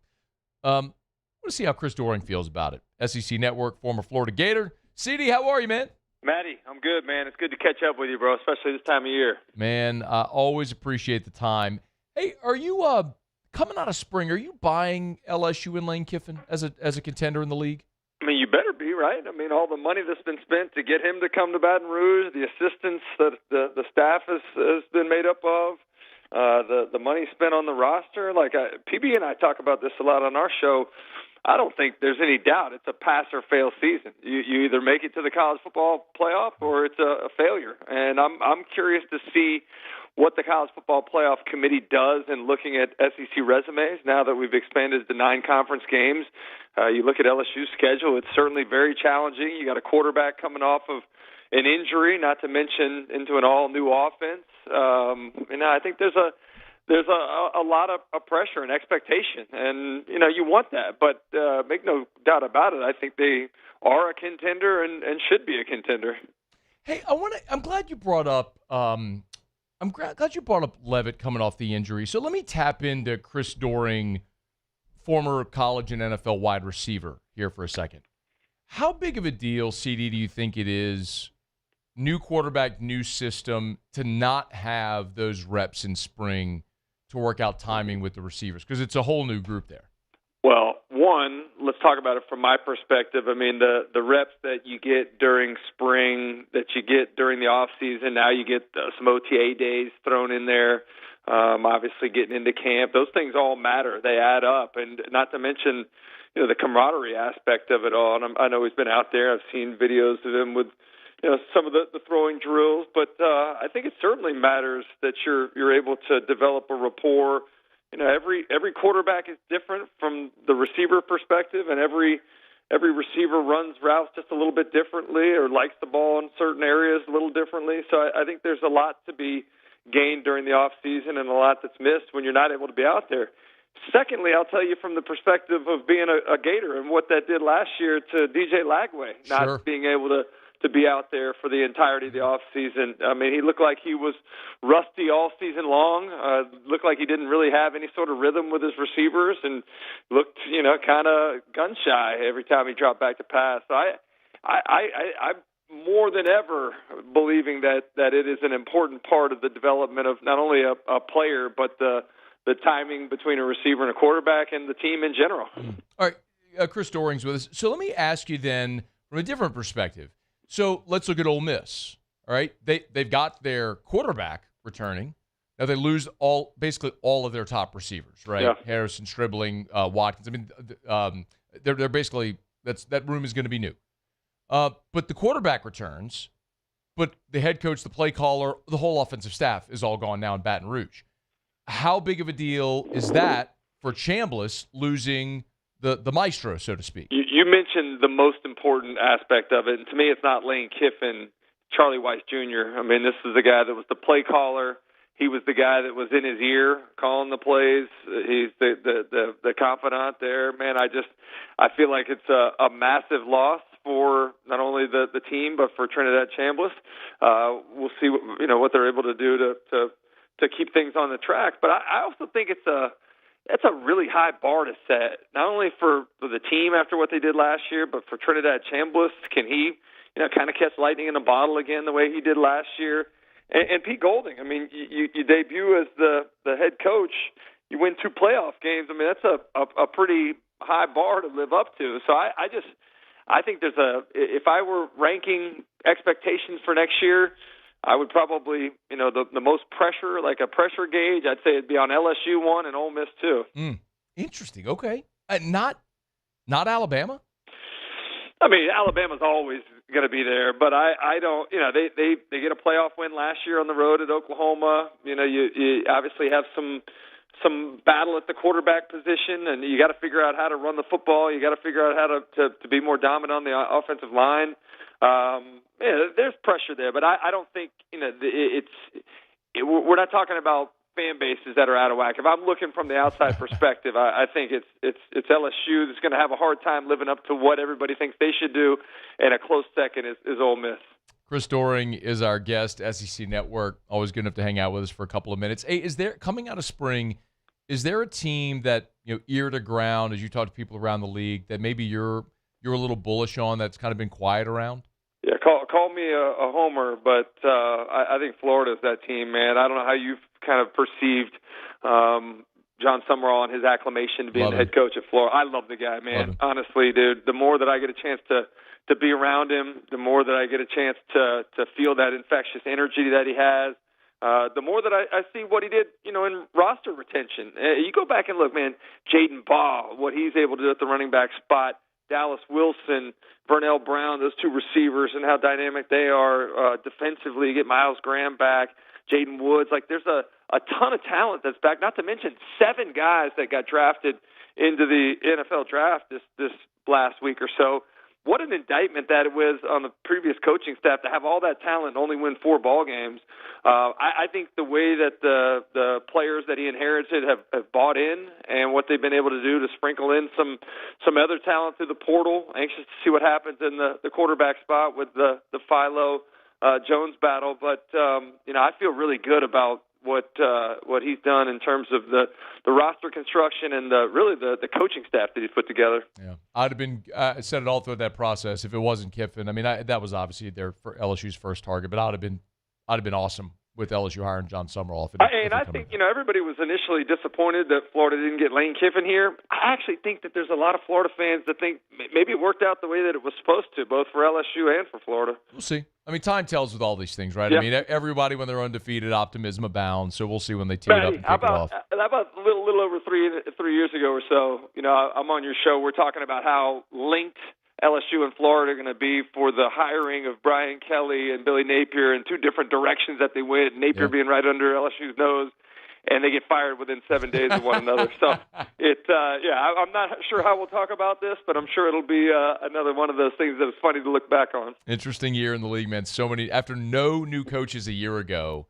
All these new coaches this year will be fascinating. We get down to Tampa for media days to start to unpack it all. He's Chris Doring, SEC Network. Always good enough to hang for a couple of minutes. We appreciate it, CD. Be well, man. Anytime, Matt. See you, bud. All right, we'll see you in Tampa. It's after further review. We're brought to you by South Point Volkswagen, southpointvw.com. New and certified pre-owned in Baton Rouge and online at southpointvw.com. Southpointvw.com. If you're in the market for a new vehicle or might be, make sure you put Volkswagen on your list. I really want to stress this, especially as we near graduation time. Maybe you have that high school or college grad in your family. You want to get them started in the next phase, either sending them off to college or out into the real world with a brand new set of wheels.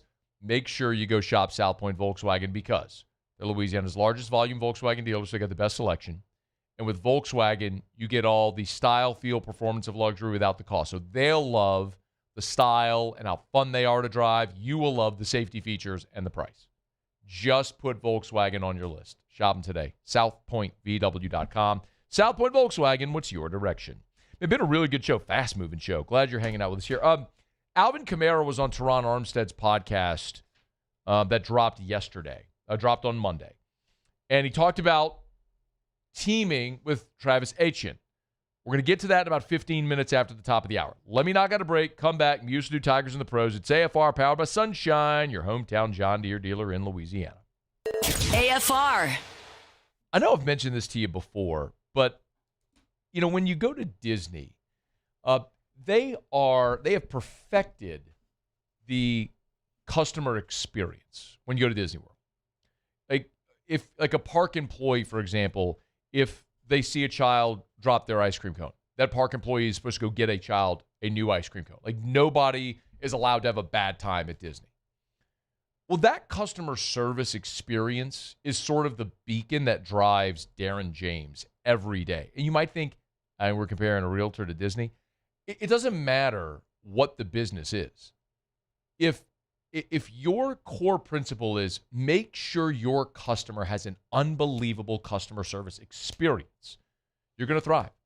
It's a primary reason why Darren James, number 13 in the country on the Wall Street Journal's Real Trends list, the top realtors in America. Agent225.com. Think real estate, think Darren James.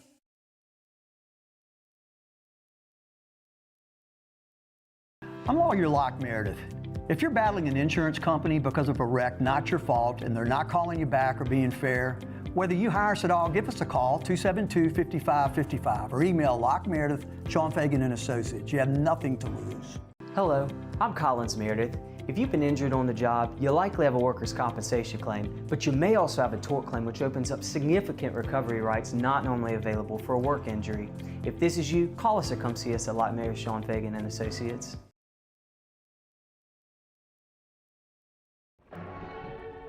These These are the luckiest ice cubes in the world. They could have been a thankless bed for an all-you-can-eat salad bar. But instead, they've been called upon to cradle and cool a crisp, refreshing Dos Equis. Looks like the lucky just got luckier. Dos Equis.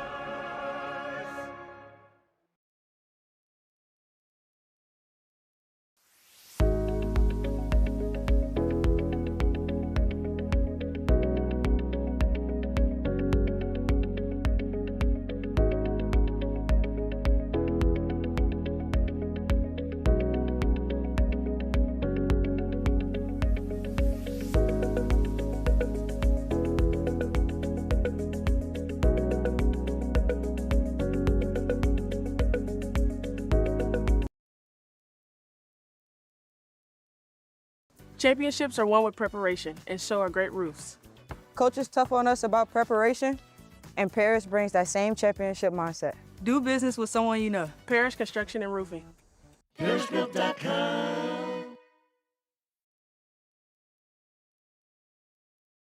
At Bayou Automotive, we believe in a sales process that puts you first. We want you to experience an easy purchase with clear pricing and great service. Let Bayou Ford and Bayou Chrysler Dodge Jeep Ram be your trusted partners in finding your perfect vehicle. The crew at Bayou Automotive is going to do right by you.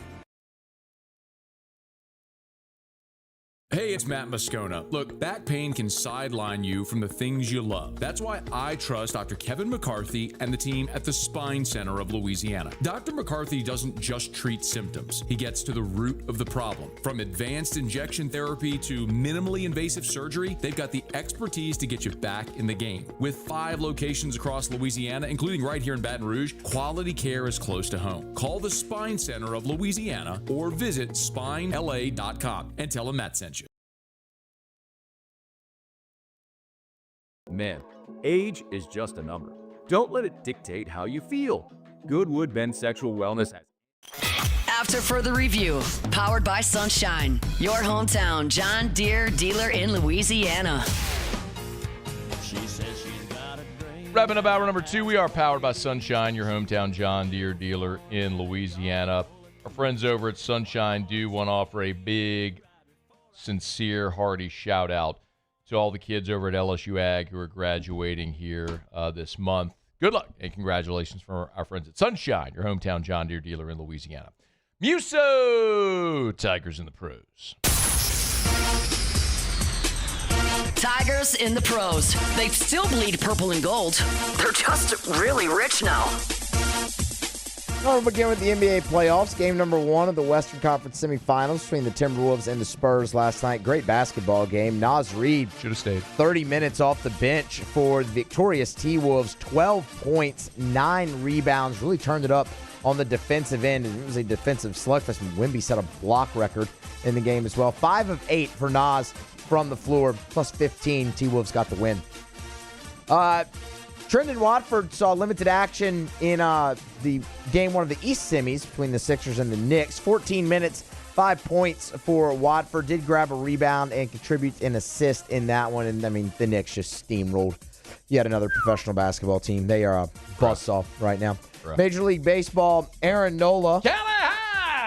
Dominant performance last night against the division rival Marlins. Six shutout innings, scattered 5 hits, walked nobody, struck out 5, 94 pitches, 61 strikes.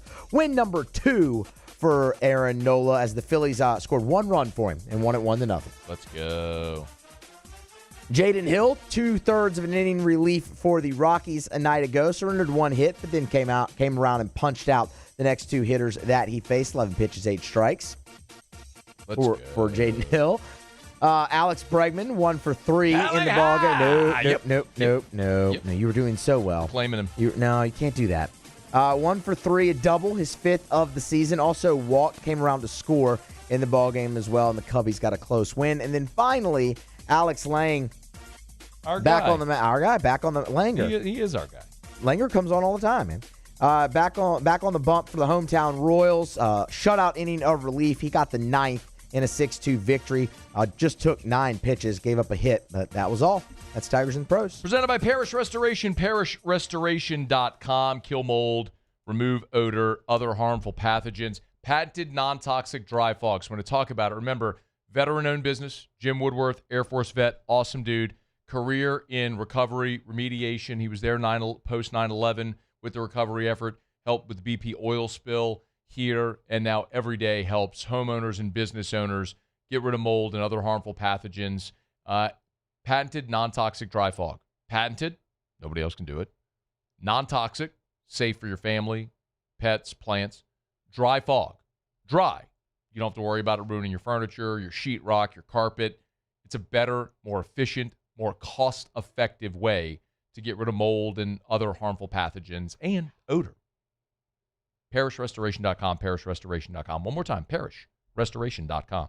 All right, y'all, it is After Further Review. Thanks for hanging out with us. Tiger Baseball back on the diamond tonight. Should have that lineup before we bid you adieu today. Jay Johnson did update injuries, as we mentioned. Unlikely you see Pearson or Stanfield tonight, so continue to see the young guys running out there for the Tigers with a big weekend ahead. We are going to talk to Jake Madison in about 35 minutes. Pell season's been over for a hot minute already. They still don't have a head coach. So what are they waiting on? There have been some names that have percolated out there. It's a good time to touch base with Jake, with the Pels coaching search continuing, some front office changes as we've seen. So we'll get to that here in about 35 minutes from right now. But it is After Further Review. We're going to knock out a break. SportsCenter's coming up. We'll get you caught up on national headlines. And when we come back, there's really 2 gigantic roster questions that remain for the Saints. What do you do with Alvin Kamara and Cameron Jordan? 2 veteran, all-time great players. Well, Kamara was a guest on Teron Armstead's podcast on Monday, and he spoke about this for the first time. You'll hear what he said. We'll react to it next on AFR. AFR. Mother's Day is Sunday. Gentlemen, take care of mom. Ladies, take care of your mom as well. And if you're a mom, hopefully your husband and children will take great care of you. Listen, I got asked earlier today, we were doing a video over at Parish, what you love about your mom. And I said, well, because she loves me despite the fact that I'm a turd. And like when I was younger, she's 5'2", Mama Scone. I would take her glasses and put it on a ceiling fan or high cabinet where she couldn't reach it. Yes, I get it. I'm a bad person. But moms love us endlessly. And, my mom's sacrificed every comfort for her family. And your mom is probably wonderful and awesome just like mine. So celebrate all moms this Mother's Day. Thrill her with a gift in the red box from Lee Michaels Fine Jewelry. Get them online or at any of their locations. 9 locations in all, and online at lmfj.com. lmfj.com. Gulf Coast Bank and Trust is giving our customers the power to bank anywhere, anytime during this challenging event. And we're right there with you. Our mobile banking app is a smart way to manage your money and time. Gulf Coast Bank and Trust, the bank that cares about you.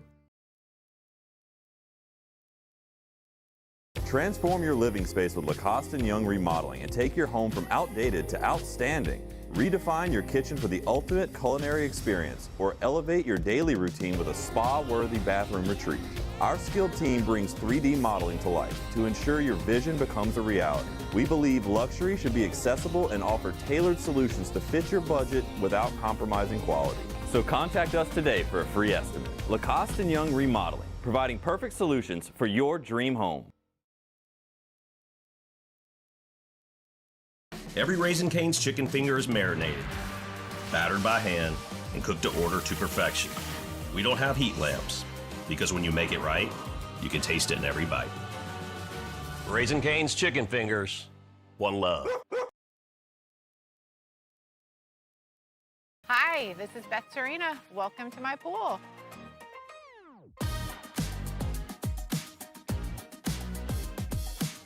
The first time I saw this beautiful pool, it exceeded every expectation that I had. They were able to get everything we wanted in this pool. It is a beautiful pool. We live out here, we eat out here, we watch TV out here. This is like our living room outside. We love this pool and everything about it. When we decided to build our pool, we called a great friend who is one of the best pool builders in the country in North Louisiana, and we said, who would you choose to build a pool in Baton Rouge? And without a hesitation, he told us Russell pools. He said their history, tradition of great builds, great pools was unmatched. So of course, who did we call? Russell Pools. The advice I would give to anyone looking to build a pool is first call Russell Pools. They'll do an incredible job. It'll be incredibly organized. It'll be time efficient, and you will have your pool in no time.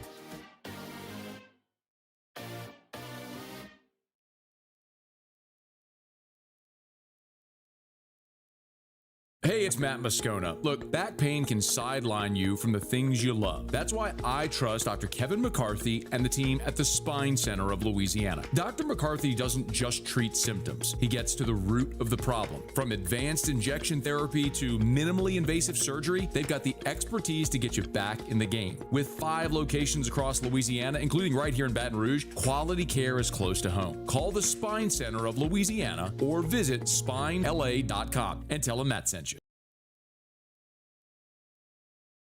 At Bayou Automotive, we believe in a sales process that puts you first. We want you to experience an easy purchase with clear pricing and great service. Let Bayou Ford and Bayou Chrysler Dodge Jeep Ram be your trusted partners in finding your perfect vehicle. The crew at Bayou Automotive is going to do right by you. When it comes to choosing energy for your family and your home, make the smart choice with natural gas. You can count. This is SportsCenter. I'm Christine Lisi. Former Patriots receiver Stephon Diggs found not guilty of all charges of assaulting his former private chef in a pay dispute during a December encounter at his home. Not much time to reset for the Cavaliers and Pistons. Each finished off their respective first-round NBA playoff series in Game 7 Sunday, and tonight they kick off their second-round series in Detroit. The Bigs will decide who moves on, according to Anscape writer and NBA analyst David Dennis Jr. It is Jaren Allen and Mobley against basically Doring. I mean, Beef Stew is in there, but it's really about Doring and how he can dominate those bigs down low. If there's one thing that you were concerned about with Cleveland, they've lost because the bigs have been soft, like straight up. And I think Jalen Doring needs to assert himself. David Dennis Jr. on ESPN Radio. Thunder home to the Lakers in Game 1 tonight. OKC won all 4 regular season meetings versus Los Angeles by an average of 29 points. A switch in net for the Wild for Game 2 of their second-round Stanley Cup playoff series. Philip Gustafson starts against the Avalanche, 8 Eastern ESPN. Gustafson hasn't played since April 13th. ESPN Radio is presented by Progressive Insurance. Progressive Commercial Insurance can protect your small business with over 30 coverage options, an easy-to-use mobile app, personalized discounts, and more. Get a quote in as little as 8 minutes at progressivecommercial.com. Discounts and coverage selections not available in all states or situations. Matt Moscona. I'm very important. After further review. Say it one more time. After further review with Matt Moscona. And here we go. Live from the Raising Cane studio. Let's rock!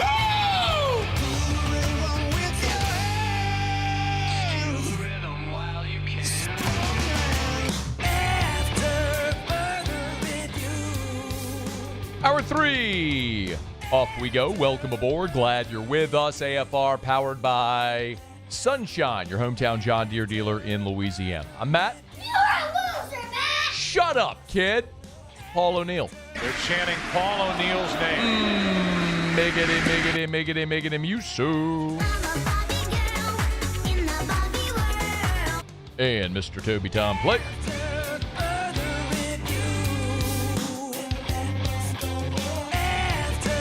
All right, we're here. Glad you are as well. Get out there and make it a good one. 5 o'clock quitting time. Glad you're driving home with us. Jimmy will be here at the end of the hour for Otterlocks, which are live right now with LouisianaSports.net. Jake Madison in about 30 minutes. Talk Pels coaching search.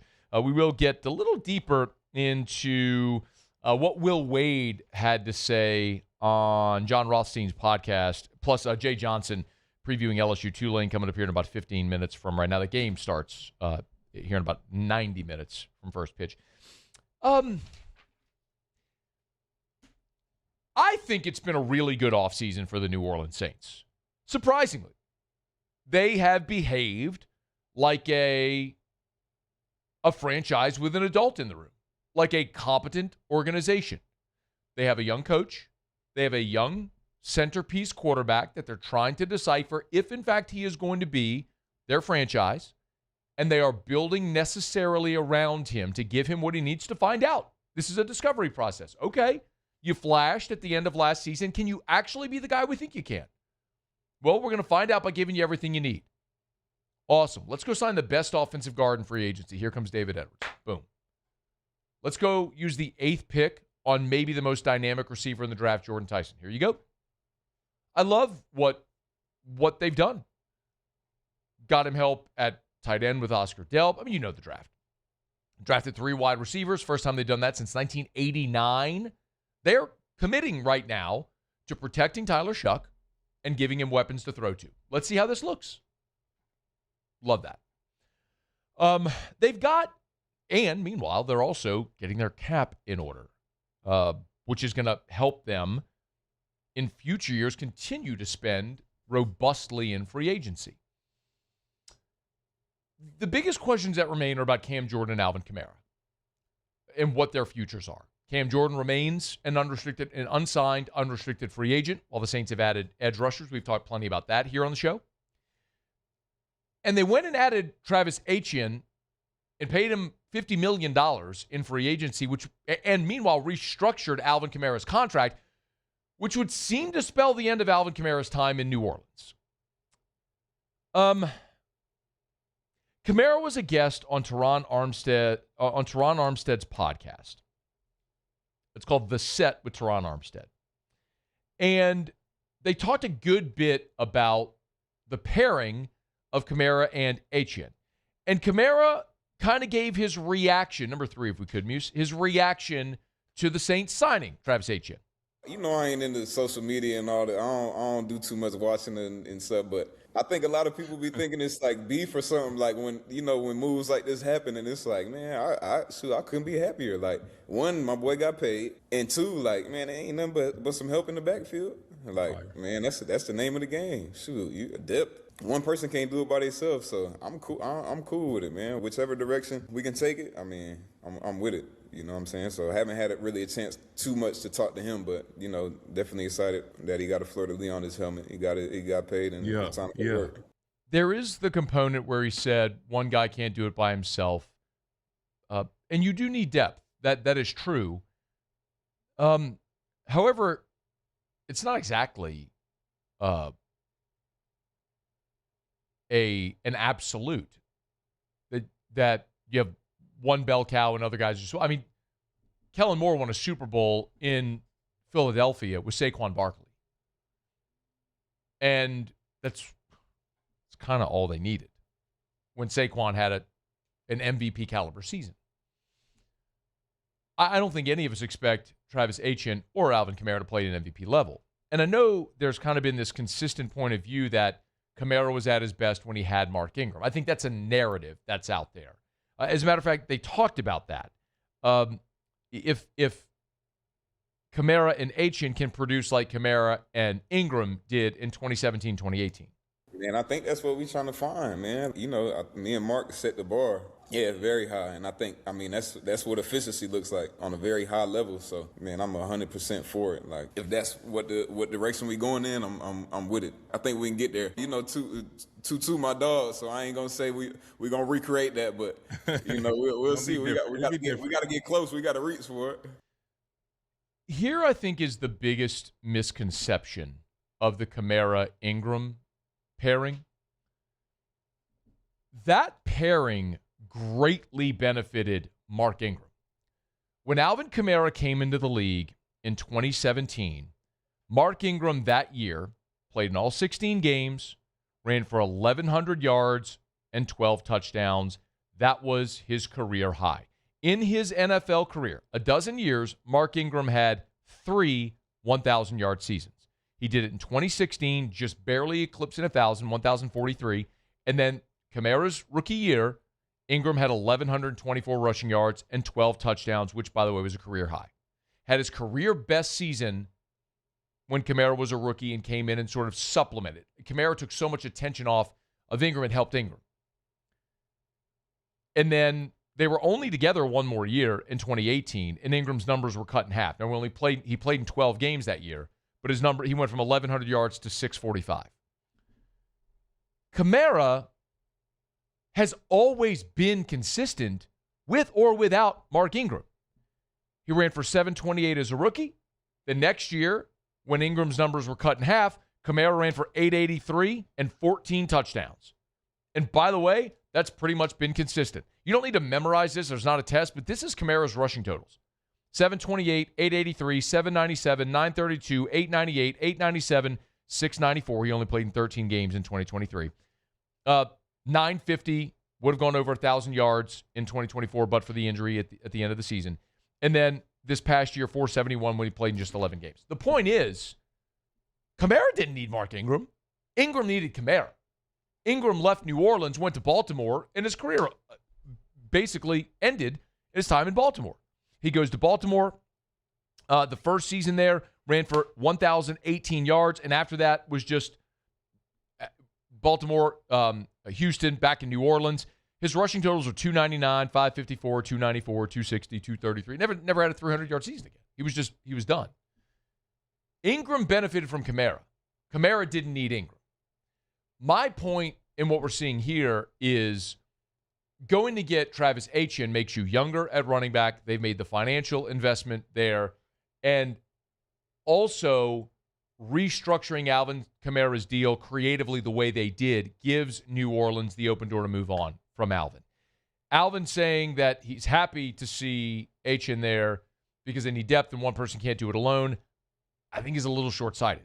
Like, I always say actions speak louder than words. The Saints' actions are showing you that are moving on from Alvin Kamara as their guy. Now, I do believe if Kamara isn't released and they go to camp and Kamara proves that he's still a valuable guy and is the next best option, he could certainly make the team. But you do also have options at running back. You've still got Kendre Miller lingering around, which is weird to say because we haven't talked about him at all. But you've got, Devin Neal, who you drafted a year ago. I'm not saying they're great options, but they're younger options than Alvin Kamara, who had been declining until the 2024 season, but then got injured at the end of that year and then played just 11 games last year. I know we mentioned this, but Alvin Kamara in his career played a full season one time. It was his rookie year in 2017. After 2017, he has never played a full season. Now, I love Alvin Kamara. He is one of my favorite New Orleans Saints of all time. Like, no qualifiers, one of my favorites of all time. Love him. Love what he's been to this organization. He's the franchise's all-time leader in touchdowns.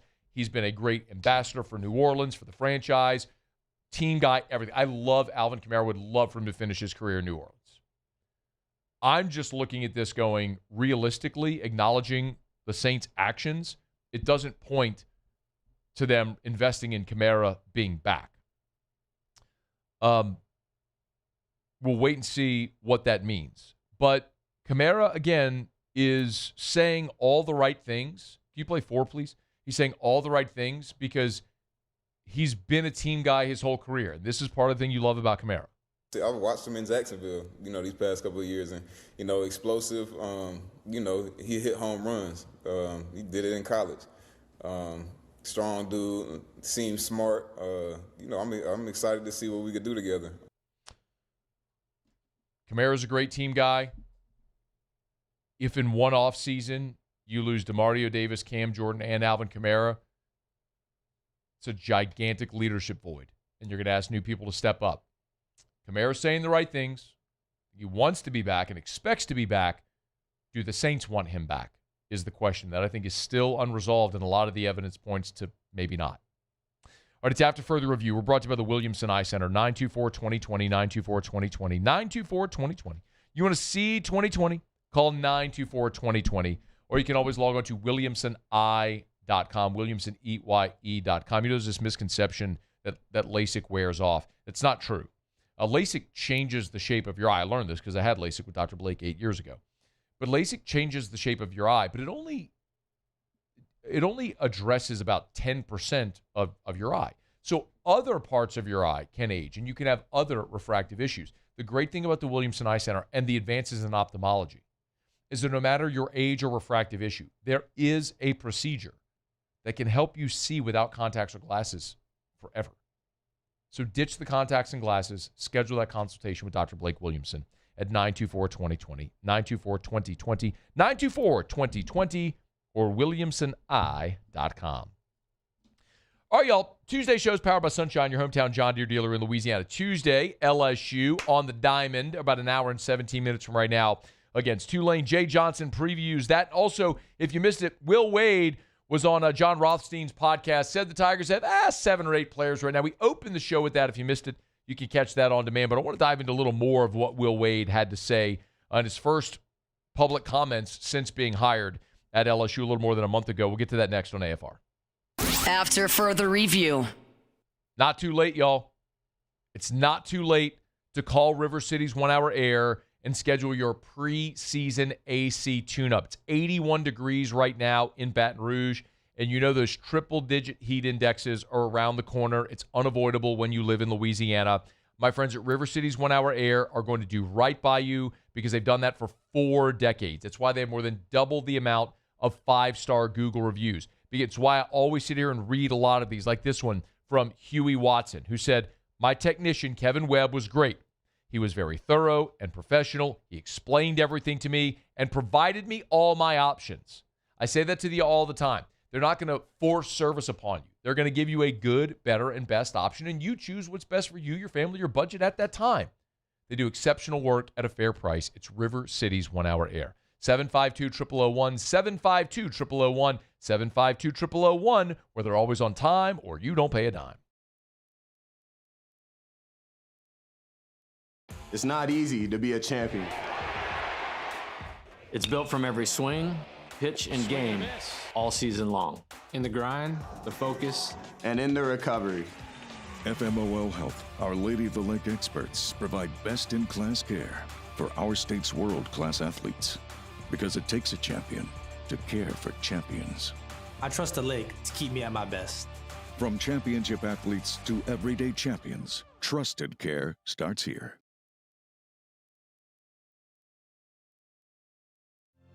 My father, J.B. Falgu, had a vision of growth for First American Bank and the communities we serve. The bank's foundation was built on his legacy of compassion, loyalty, and dedication. Through his years of leadership, First American has prospered to heights even J.B. could not have imagined. I know my father would be extremely proud of the customer service and financial stability that First American provides to Southeast Louisiana. We continue to thrive because of the legacy of J.B. Falgu. When it comes to choosing energy for your family and your home, make the smart choice with natural gas. You can count on efficient and affordable natural gas to keep you comfortable and reduce your environmental impact to help protect our planet. Together, we're fueling our energy future. Atmos Energy. At Sunshine, your hometown John Deere dealer, we know you deserve value when you purchase equipment. Right now, take advantage of the powerful 3025E tractor for just $297 a month. With 0% financing for 72 months. Tractor packages with a trailer also available. Whether you're tackling land, property, or projects, get your job done. Don't wait. This offer ends June 30th, 2026. Some restrictions apply. Visit sunequip.com or stop by a Sunshine location today.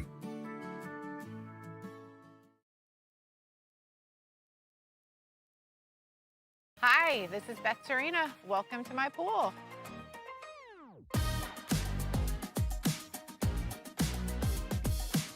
The first time I saw this beautiful pool, it exceeded every expectation that I had. They were able to get everything we wanted in this pool. It is a beautiful pool. We live out here. We eat out here. We watch TV out here. This is like our living room outside. We love this pool and everything about it. When we decided to build our pool, we called a great friend who is one of the best pool builders in the country in North Louisiana, and we said, who would you choose to build a pool in Baton Rouge?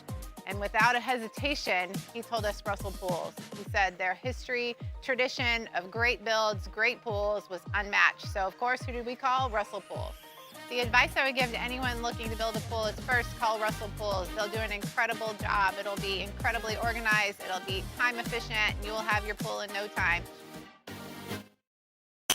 After further review, powered by Sunshine, your hometown John Deere dealer in Louisiana. My tractor's sexy. It really turns her on. She's always staring. Hey, Muse, you going to the game? You know, I haven't decided. I think I'm just going to get in my truck and see where it takes me. Either home or to the box. I don't know. What? Yeah, I just haven't really decided yet. How often do you do that? In the midweek, often. And I'll tell you right now, it's taken me home every single time this year. It has taken me home every time. Has it ever taken you to the box? Oh, absolutely, yes. Yes. Is this always just a midweek? Yeah. Yeah, conversation if it's the you week, have with yourself? Yeah, if it's the weekend, I'm out there. Yeah, 100%. This year, man, the midweek games have just been so long. I mean, I feel like they've all been 4.5 hours. Well, it's because they make 17 pitches. Right, and it's like, man, I can watch this at home, immediately do Moose at the box after. I don't have to, and then right after that, just post it and go get in bed. I don't have to drive home and then post the podcast when I get home. It's just, or you can do it from your phone. Well, that's what I mean, but then I have to get the actual audio version of it. Yeah, so like I can do all that in one sitting if I just do it at home. Okay. So I might be. So man. you're not going to the box. I might be. It's Tulane. It's Cinco de Mayo. It is Cinco de Mayo. Paula, you got Cinco de Mayo plans? Yeah. We're cooking tacos at the house tonight. Taco Tuesday. Don't you love when Cinco de Mayo falls on Taco Tuesday, man? I don't really care. I don't really. So good.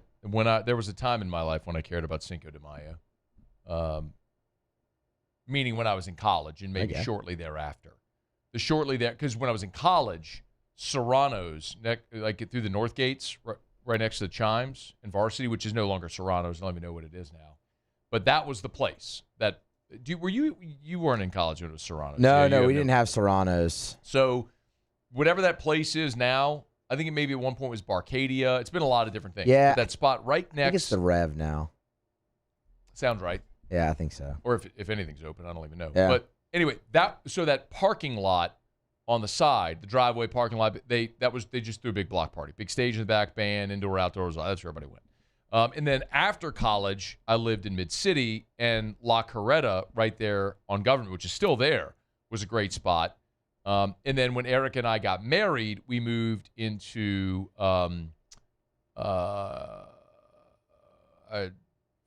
Spring Lake, Fairhill area, and there's a La Carreta on Bluebonnet, and that became the spot. So then Drew came along, and then I just don't really do anything anymore. All I do is work. I work all the time. I work just all of the time in my life. Yeah, except when I leave here today, because I'm going to Miracle League. There we go. To watch the shenanigans that are all of these special needs children playing baseball, or their attempt to play baseball, which is hilarious. They all have so much fun, but it is chaos. I mean, it is just sheer chaos out there. Season finale tonight. Finale. Miracle League, huh? And Drew is taken to, they're the Rockies for the second year in a row. Okay. He is, they always do their cheer at the end of the game, the Let's Go Rockies cheer. And so he likes to say, let's go Rockies. But Drew has also taken to wearing his hat sideways. I have no idea why. He does not he doesn't even like to wear a hat, ever. We put a hat on his head, he immediately takes it off. But for some reason at Miracle League, he will wear his hat. And you put it on straight, and he turns it sideways, not back. Drew doesn't understand, he doesn't understand, a fashion statement that some people wear their hat backwards or crooked or flat. He doesn't conceptualize any of this. So it's just an innate thing for him that I don't know if he just doesn't like having the bill on the front, and so he just turns it to the side. But it's hilarious to watch this sweaty little, 50-pound 11-year-old walking around in his oversized Rockies jersey with a sideways hat. So good. Not doing anything related to baseball whatsoever as he walks around on the field. Just living in the moment, man. He is just living his best life. It's a beautiful thing. In every moment of his life, he is living his best life. It's the beautiful thing about having a special needs child is blissfully unaware he's different, and so every moment of his life is the best moment of his life. He just doesn't none of the BS that consumes all of our thoughts and concerns and things you and I worry about that's so trivial and nonsensical. He doesn't conceptualize any of it. It's just, hi, Daddy. Let's just be happy. I'm going to put my hat on sideways and go look for a sign on the fence with a letter R because it's there or whatever. Anyway, so that's tonight. But I will have the LSU game on my phone. Jay Johnson on his radio show did kind of give a brief preview of the Tulane game. Here's how it sounded. You're going to get everybody's best, especially these in-state teams that probably grew up LSU fans and are energized by coming to the box and playing in that environment. And well-coached team, probably hasn't gone the way they wanted to go this year, but I expect a tough game, and we'll be ready for it. Look, a win is a win is a win for the Tigers at this point, and you could say the old cliche, they need all the wins they can get. That's true. I think more what you need to do is avoid another bad loss as you try to put together your tournament resume. Tulane's not very good. They're I looked it up, bro. I think, are they 145? Is that it? Do I have that right? You're right. They're 145. 145 in the RPI. LSU's 55. Tulane's 145. So your opportunity really is this weekend. You've got Georgia, who's 16 in the RPI. Next weekend's Florida, who's 12 in the RPI. So those are going to be your opportunities to move up the RPI, and you can make a significant movement with a series win this weekend. We'll see if they can go get it. But Jay Johnson, also on his coach's show, was asked to sort of bandy about a bit the NCAA tournament resume, and he was asked how many wins he thinks his team needs to get into the tournament. I think the criteria often changes. I think we do have a good number of quad 1 and quad 2 wins, which would work in our favor. I think I look at what we have control of, and what we have control of is really good RPI opportunities. I think Georgia's somewhere in the top 8 in RPI. They certainly have a good record, which is more important than their actual RPI, is their winning record. The fact that it's on the road is really to our benefit this week. So I think it's, if we go out and we play a similar brand of baseball and give ourselves a chance to win 5 of the 7 games that we play, and then probably a win in the SEC tournament. Most years that would be good enough. So we'll see if it's enough. Tigers got work to do with 7 games remaining. First one tonight at home at the box against Tulane, 6:30 first pitch. Lineup should be posted before we get out of here. We'll run through it. Jimmy will be here in about 20, 25 minutes from right now for Otterlocks. We'll talk to Jake Madison coming up here in a smidge. We are brought to you by Relief Windows and ReliefWindows.com. Energy-efficient replacement windows, beautiful entry doors, hardy plank, vinyl siding, shades and shutters, too, at Relief Windows, where their number one product is always customer satisfaction. I know it sounds cliche, but it's true. You talk to Brandon, he says it all the time. You've got to be willing to spend your last dollar to make your customer happy. And that's what they thrive on. At Relief Windows, they will never take $1 from you until they're done and you're thrilled. They will not take a down payment. Brandon told me, he's had customers try to give him a down payment, tried to pay half up front or whatever. They won't take it. They will not take money up front. They're not going to take $1 from you until the work is done and you're thrilled. It's Relief Windows. Windows, doors, siding, shutters, and shades. It's Relief Windows and ReliefWindows.com. Will Wade was on John Rothstein's podcast. We opened the show with the most newsworthy part of it, which is Will Wade said, look, y'all don't know how many players we got, but we got about 7 or 8 on the roster already right now. They just haven't announced them yet for a variety of reasons. If you want my take on that, AFR On Demand podcast, YouTube, go check it out. It was the show open today. A few other things that I thought were really interesting in this podcast. We've all talked about a realistic goal year one for Will Wade, at least certainly my opinion, is that with the investment in the staff and the roster, it is realistic to expect LSU have its name pop up on the screen on Selection Sunday. You got to make the tournament. So Will Wade was asked his goals for year one back at LSU. Well, we want to reestablish ourselves as one of the best teams in the SEC. We've fallen the last couple of years. When we left, we were the second best program in the SEC, and we're not trying to get second. We don't like silver medals, but we want to climb our way back up. We need to climb our way into the top half, then climb our way into the top 4, then get our way to the top. So we got to reestablish ourselves as a team that's competitive in this league and a team that's ready to compete in this league and win in this league. And so that's the goal, and the goal is always to make the NCAA tournament. We've been to 8 out of the last 9 NCAA tournaments across a bunch of different schools. And so we want to keep that. We want to keep that rolling. It's true. The expectation with Will Wade is you're playing meaningful basketball in March, and that's been the case at Chattanooga, at VCU, at LSU, and at McNeese, and at NC State. It should be at LSU again, because if you have the investment on the top tier players, top of your roster, you should win enough in the SEC to be one of the 68 or 76 teams that, or whatever the number is now, I forgot what they're moving to, that hear their name called. It was also interesting hearing Will Wade talk about, you just heard him say, he's been in the tournament everywhere he's been.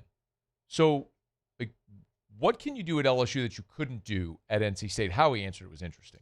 Well, look, NC State's a great basketball job as well. It was tough to leave there. But I think at LSU with the SEC, we just have more resources just because of the revenue that's generated through our basketball and football contracts. And so I think that we have the ability to compete with the best in the SEC. When you compete in the best of the SEC, you got the opportunity to compete nationally. You look at the number of bids that the SEC's been getting every year, and with the tournament expanding, I mean, probably all but one or two teams every year is going to, we got 16 teams, probably 13, 14 of them are going to get in every year now. It's somewhere I'm familiar with. It's not somewhere where I have to go meet people. And usually it takes 18 to 24 months to get your hands around everybody, get your hands around everything. I've been able to expedite that process by being back here at LSU. Will Wade, great sit down with John Rothstein. The first real extensive comments Wade has made since being hired at LSU. Today we did reach out. We've reached out to Will to have him on the show, and we expect to do that soon. He's obviously going through this whole roster building process right now, and we'll be able to talk to him soon enough when things slow down. So work to be done. But in the meantime, Will Wade says roster is in a much better spot than you might know publicly. All right, it's After Further Review. We're glad you're hanging out with us here. Tuesday show is powered by Sunshine, your hometown John Deere dealer in Louisiana. Quick break, Jake Madison. Give us an update on the Pels coaching search. That's next on AFR. After Further Review. GLO, glowresources.com, glowresources.com. They are complete employer solutions over at Glow Resources. At Glow Resources, their job is to help you find a permanent solution for the job that you're having trouble filling, or having trouble filling with someone that will stay. If it's skilled blue-collar labor, maybe it's their professional placement division for any type of office job, you want Glow Resources. Start online at GLO, glowresources.com, glowresources.com. They're so confident at Glow Resources in their ability to find you that permanent solution that will last, that they guarantee it. If for whatever reason the employee they find for you does not work out at Glow Resources, they will either give you a prorated refund or they will find you a new employee absolutely free. Start online today at GLO, glowresources.com. Complete employer solutions, glowresources.com. The experts at Hood Dental Care want you smiling bigger and healthier than ever. New patients can get a healthy gums cleaning for just $89, plus a free exam and full mouth x-rays. A $376 value. With over 3,000 five-star Google reviews, 5 local locations, and easy online scheduling with same-day care. Hood Dental makes it simple to get started. And we always have other great giveaways for new patients.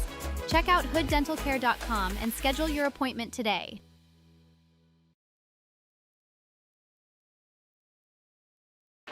When it comes to industrial construction, River Parish Contractors can do it all. Mechanical, structural, custom fabrication, specialized welding, and turnaround services. Strategically located in between Baton Rouge and New Orleans, we have the local team with the experience and commitment to safety to manage the most complex industrial projects. Period.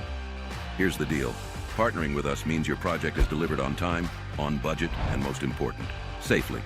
River Parish Contractors, let's get building.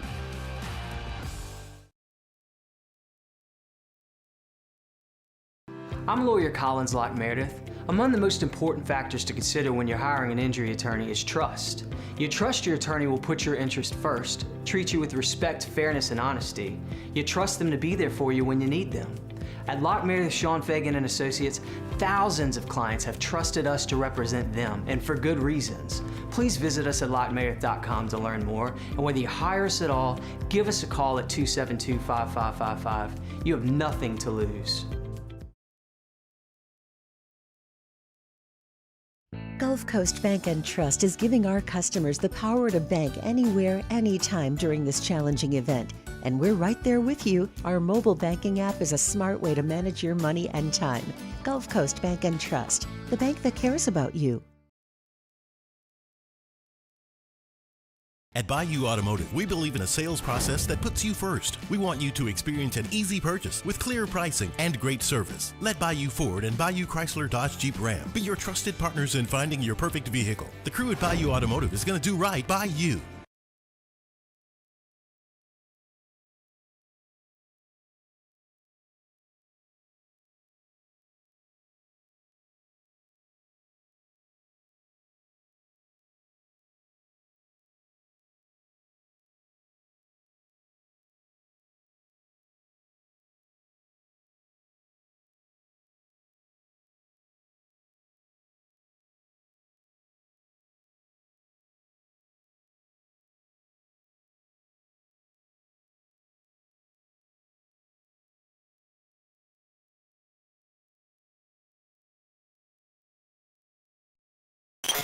After further review, powered by Sunshine, your hometown John Deere dealer in Louisiana.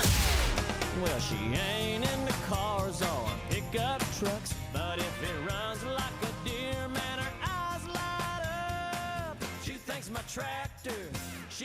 tractor's sexy. We get to Otterlocks here in about a dozen minutes from right now. Pelican season has been over. Feels like a month now.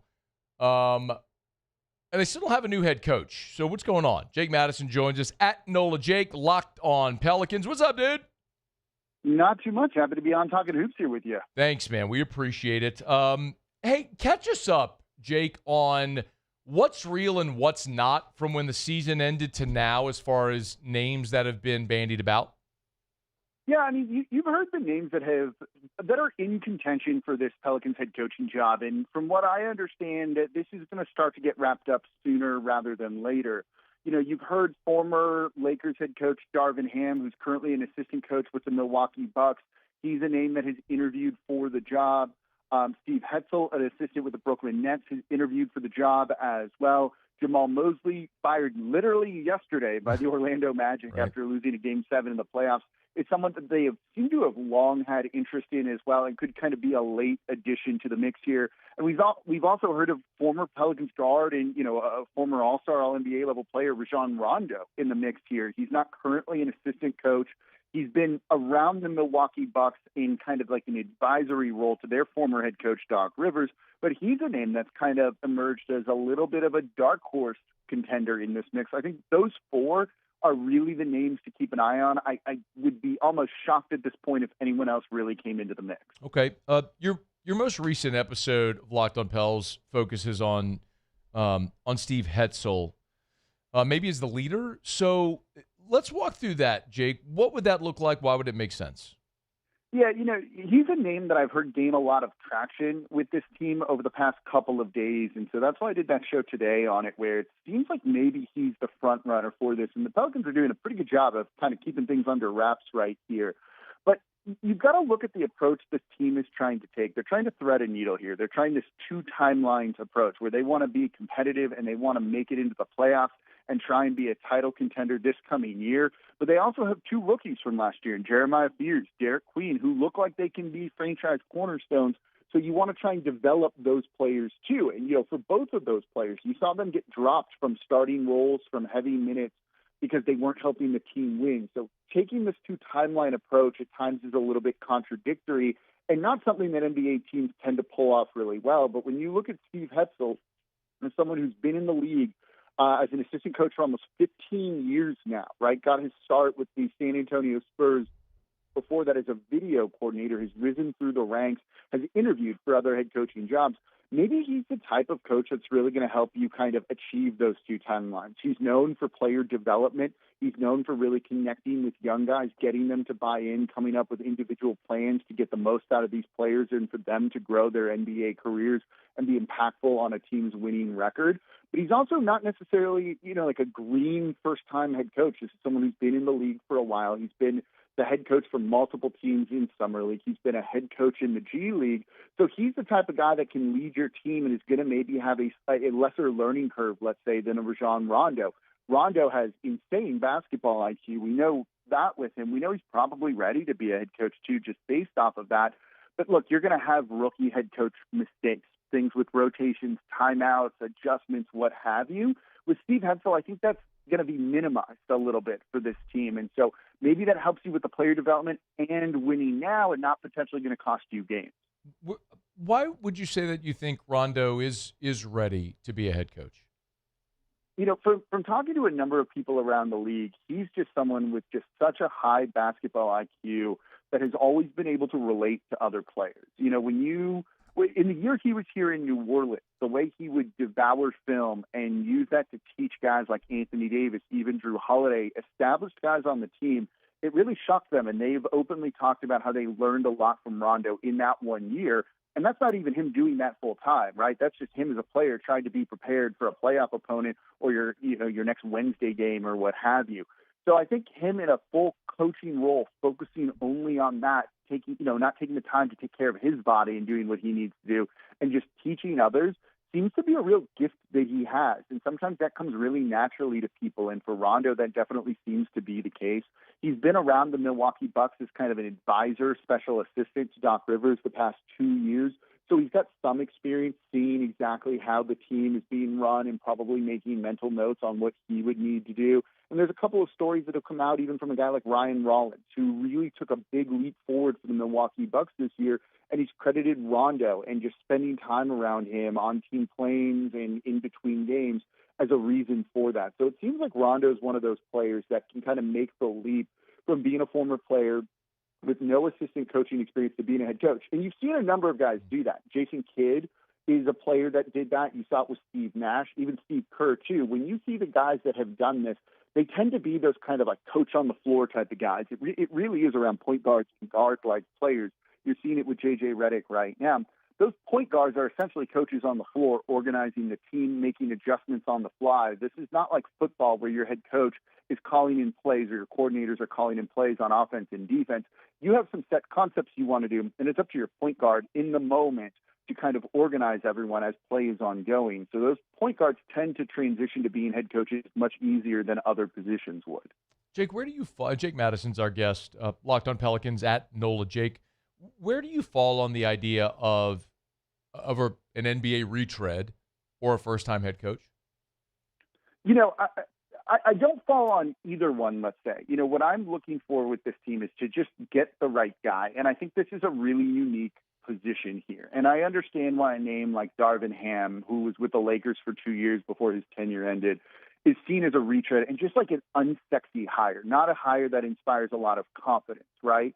And I completely get that idea, but this is a job that's going to be pretty high pressure. You're trying to win now. And so maybe you do need that head coaching experience previously when it comes to it. There's not a ton of guys that have won NBA titles or had tons of success that this team was realistically going to be able to hire. So if you value head coaching experience, you're going to eventually have to get a retread because otherwise that guy would be employed currently, essentially, is how I view it here.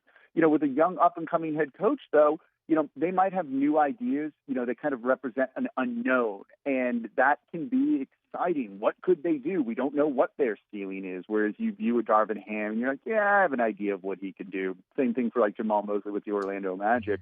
But those guys can also flame out pretty hard, and we've seen over the past couple of years the NBA teams hire a guy and realize after 1 year, like, this wasn't it, and fire that guy and move on. And for a team that's kind of at times had a lot of head coaching volatility, I don't think that's what the Pelicans should be looking at here.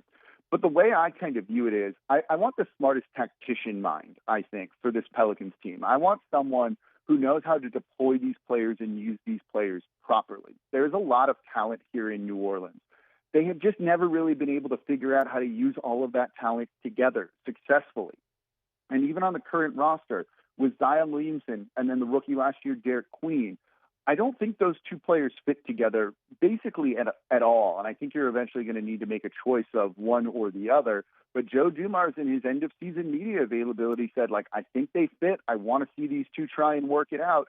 So you need a head coach that's going to be able to do that. And so to me, whether that's a retread or a young up-and-coming guy, I care less about that. I just want someone who's basically going to be able to make these pieces fit together. Does Dumars have full autonomy to make the decision?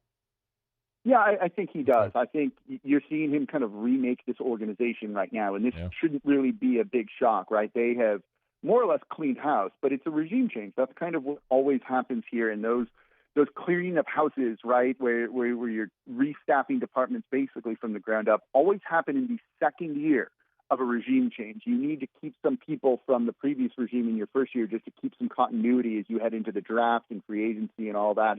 But it's year two that you really see big changes happen. And so this year, I really do think it's Joe Dumars putting his stamp on the organization, building the culture that he wants to build. For better or worse, people can debate that. But this is what's happening currently, and I do think he has full autonomy to do what he thinks he needs to do. Is there any possibility that James Borrego gets the job?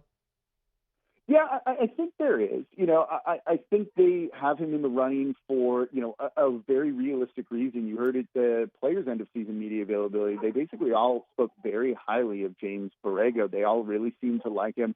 They all seem very motivated by him. They understand that, he probably did the best anyone could do in the circumstances this year of taking over, not mid-season, but early on in the year. And he didn't have 5 months of an off-season to plan, to prep. He didn't have training camp doing things his way. And he really remade the offense and defense to the best of his ability during the season. And I don't think people realize that over an 82-game season, you're maybe getting 30 practices at the most. It's mostly just quick shoot-arounds, walkthroughs, but you're not like drilling in new concepts or things like that very regularly. So, but you're able to do what he did on the fly, it truly was impressive, even if it wasn't reflected in the wins and losses. I think they probably view him as, the break glass in case of emergency option. Maybe, they offer this job to other people and they get turned down for whatever reason. Well, you always have Borrego that you can kind of fall back on, I think. And maybe it's useful to have that kind of guy in your back pocket should you need it. YouTube or your favorite podcast app, make sure you're subscribed to Locked On Pelicans. He's at NOLA Jake. He is Jake Madison. 20 seconds. Who would you pick? I think at this point, Steve Hetzel makes a lot of sense. I think that's the guy that they might end up going with. It threads the needle really well. If I was going out of the box, someone that hasn't interviewed, I'd go with Mike Inouye from the Minnesota Timberwolves, their lead assistant, and they're doing great in the playoffs right now. Thank you, Jake. We appreciate it, man. Of course. Thanks for having me on. Always. Appreciate Jake. Does great stuff, man. 10 out of 10 recommend you subscribe to Locked On Pelicans. Podcast or YouTube, whichever you prefer. 10 out of 10 recommend. Even if you're not an everydayer there, you'll want it in your feed for when you want it in your feed. Success takes a team, not just on the field. At FMOL Health, the team is more than 20,000 strong, delivering care across Louisiana and Mississippi as one connected, mission-driven health system. As a $5 billion health system, with nationally recognized quality and not one but 2 exceptional workplace awards from Gallup, FMOL Health has built something people trust and continues to grow to meet the needs of the communities they serve. And when LSU needed a partner to care for its student athletes, they chose Our Lady of the Lake as its championship health partner. That tells you everything you need to know, because the same level of care isn't just for athletes, it's for you, your family, and communities across the region. Because that same level of care is here. It's bigger than sports. It's about having a health system that you can count on. FMOL Health, Our Lady of the Lake, and LSU. Together, we roar. Learn more at olrmc.com/LSU. It's been an awesome show, man. What a jam-packed day. Talking Will Wade. Shea Dixon was here talking Cruton. Jay Johnson updated some injuries. We had Pete Jenkins and Chris Doring last hour. You just heard Jake Madison. Alvin Kamara giving his thoughts on bringing in Travis Etienne. Just a jam-packed show. If you missed anything, make sure you catch it on demand. AFR On Demand presented by Breck Golf.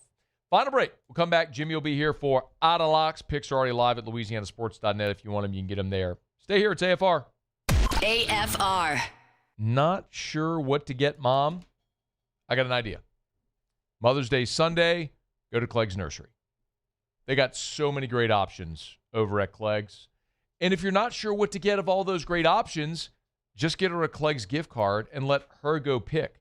But they have tons of amazing options, from beautiful flowers for your patio pots or the flower beds. They've got awesome ideas like tuned wind chimes, bird feeders and hummingbird feeders, great outdoor decor. If Mom loves to spend her time in the garden, man, you can't go wrong with a gift from Clegg's Nursery. So get on by any of the 4 Clegg's Nursery locations. Seagonair Airline, LA 16 in Denham, Mid-City on Donmore, and the Garden Center on Greenwell Springs. Their greenhouses are bursting with blooms at Clegg's. So get on by and see them and take care of Mom. Buy local, shop local at Clegg's Nursery. At Parrish, we take pride in building roofs that last. Because in Louisiana, toughness isn't just on the court, it's in your home too. Parrish Construction and Roofing. ParrishBuilt.com.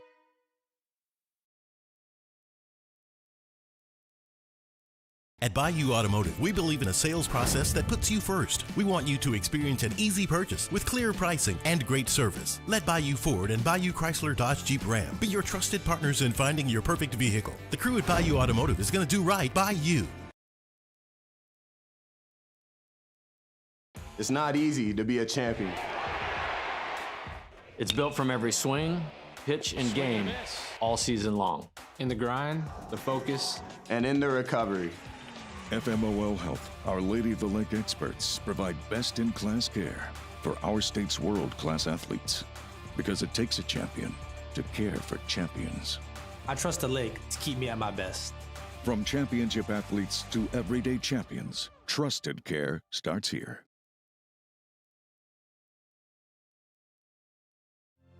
My father, J.B. Falgu, had a vision of growth for First American Bank and the communities we serve. The bank's foundation was built on his legacy of compassion, loyalty, and dedication. Through his years of leadership, First American has prospered to heights even J.B. could not have imagined. I know my father would be extremely proud of the customer service and financial stability that First American provides to Southeast Louisiana. We continue to thrive because of the legacy of J.B. Falgu. Ever wonder why cane sauce doesn't come in a pre-sealed packet? It's because it's made fresh inside every Raising Cane's every single day. Because when you make it right, you can taste it in every bite. Got a text earlier today from Adam over at Insurance Network of Louisiana, and this rang so true to me. There was a customer who had their home and auto with State Farm and actually chose to switch to a new company, courtesy of Insurance Network of Louisiana, pay about $200 more for the year, so less than $20 extra per month. Slight increase, but got better coverage and with a better company. Listen, I live this in the roofing industry. Like, yeah, companies like State Farm might give you a lower premium, but when it comes time where you have to file a claim, are they going to be there for you? Are they actually going to help you through that and pay your claim? You've heard horror stories.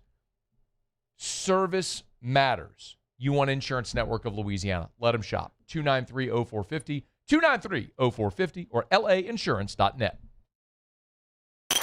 After further review, powered by Sunshine, your hometown John Deere dealer in Louisiana. Down the stretch we come. Final segment here on a Tuesday edition of AFR, powered by Sunshine, your hometown John Deere dealer of Louisiana. My guy Rooney over at Sunshine John Deere just sent me a photo of all of his Clegg's flowers. My guy got Garden of the Month in his neighborhood. I'm not going to tell you what neighborhood. Well, that is popping. He said all my Clegg's flowers. There you go, Rooney. He said he's trying to keep up with the otter. Good luck. Time for Otterlocks. Otterlocks. All right, time to win some money. Presented by Total Maintenance AC Repair. Same-day service means you will never sleep hot. 480-1000. We are Total Maintenance. I think it's safe to say that I won the bet. Yo, Otter, what up? What's up, Matthew? Missed you yesterday, but what a night. What a night for the Otter. Little 3-in-1 piece. Yeah, with a dog in there, that helps. So, the Minnesota Timberwolves, you love that? Yes, we got killed on the Sixers, but, Happens. It happens. It happens. Don't look a gift horse in the mouth. Yeah, and we are got some work to do now. Right, we got we're down in both of the MLB plays.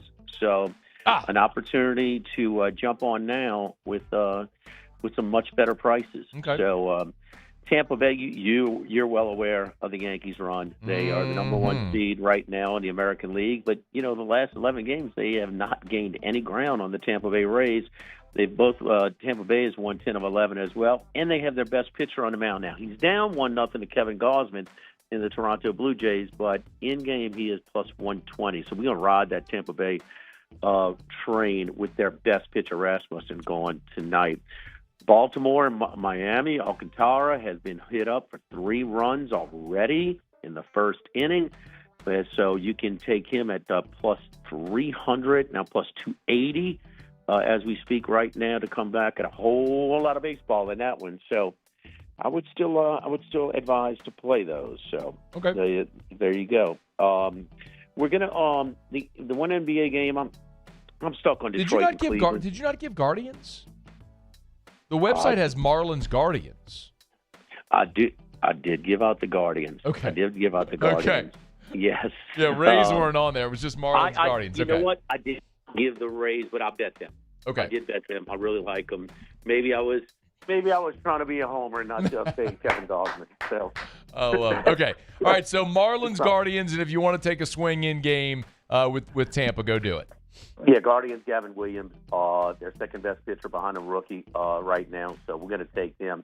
Kansas City pitching down a little bit with Steven Kolick. So we're looking for the Guardians to even up that series at 1 apiece. In the NBA tonight, so 50.5, such a big number. Keep in mind that Oklahoma City won that championship last year with defense. They are a very, very good defensive team.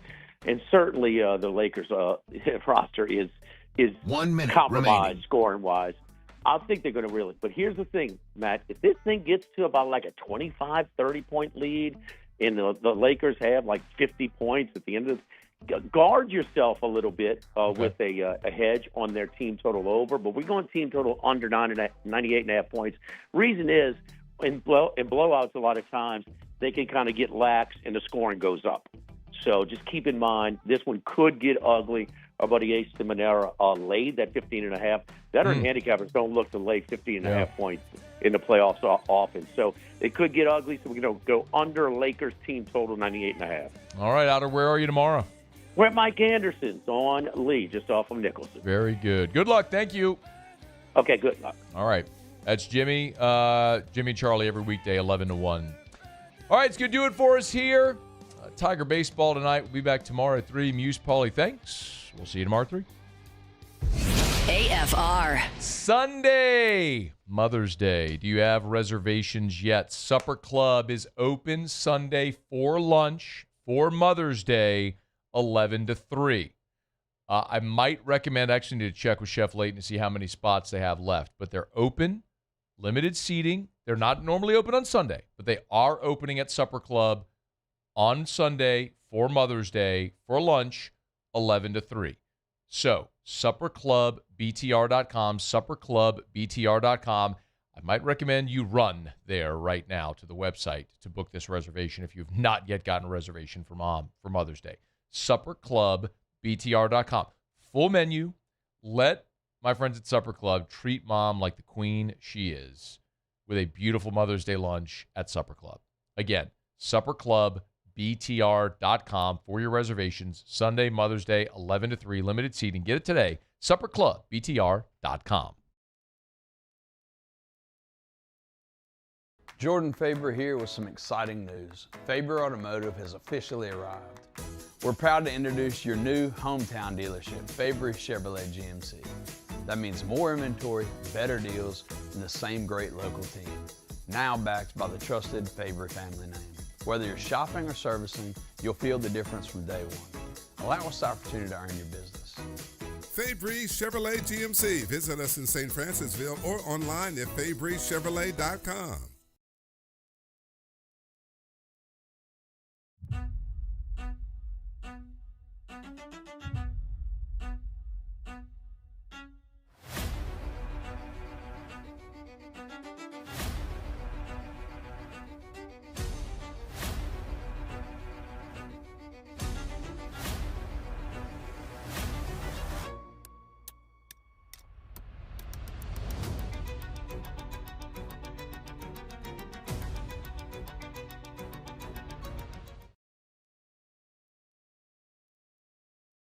ED, low T, or simply seeking to optimize your health and performance? Goodwood Men's Sexual Wellness offers a range of discreet services to address your specific needs. We empower men to reclaim their health and confidence. Visit yourgoodwood.com.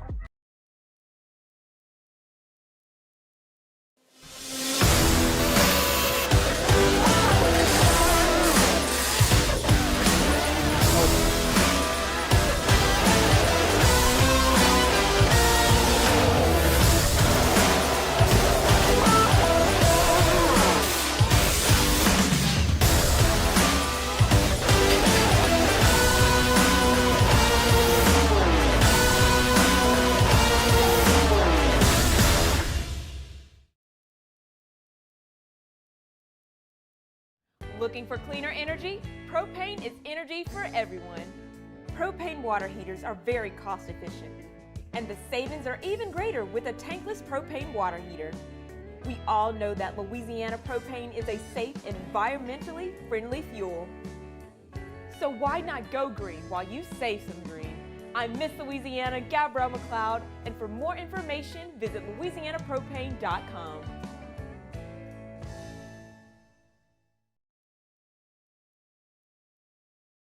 Hey, it's Matt Moscona. Look, back pain can sideline you from the things you love. That's why I trust Dr. Kevin McCarthy and the team at the Spine Center of Louisiana. Dr. McCarthy doesn't just treat symptoms. He gets to the root of the problem. From advanced injection therapy to minimally invasive surgery, they've got the expertise to get you back in the game. With 5 locations across Louisiana, including right here in Baton Rouge, quality care is close to home. Call the Spine Center of Louisiana or visit spinecenterla.com.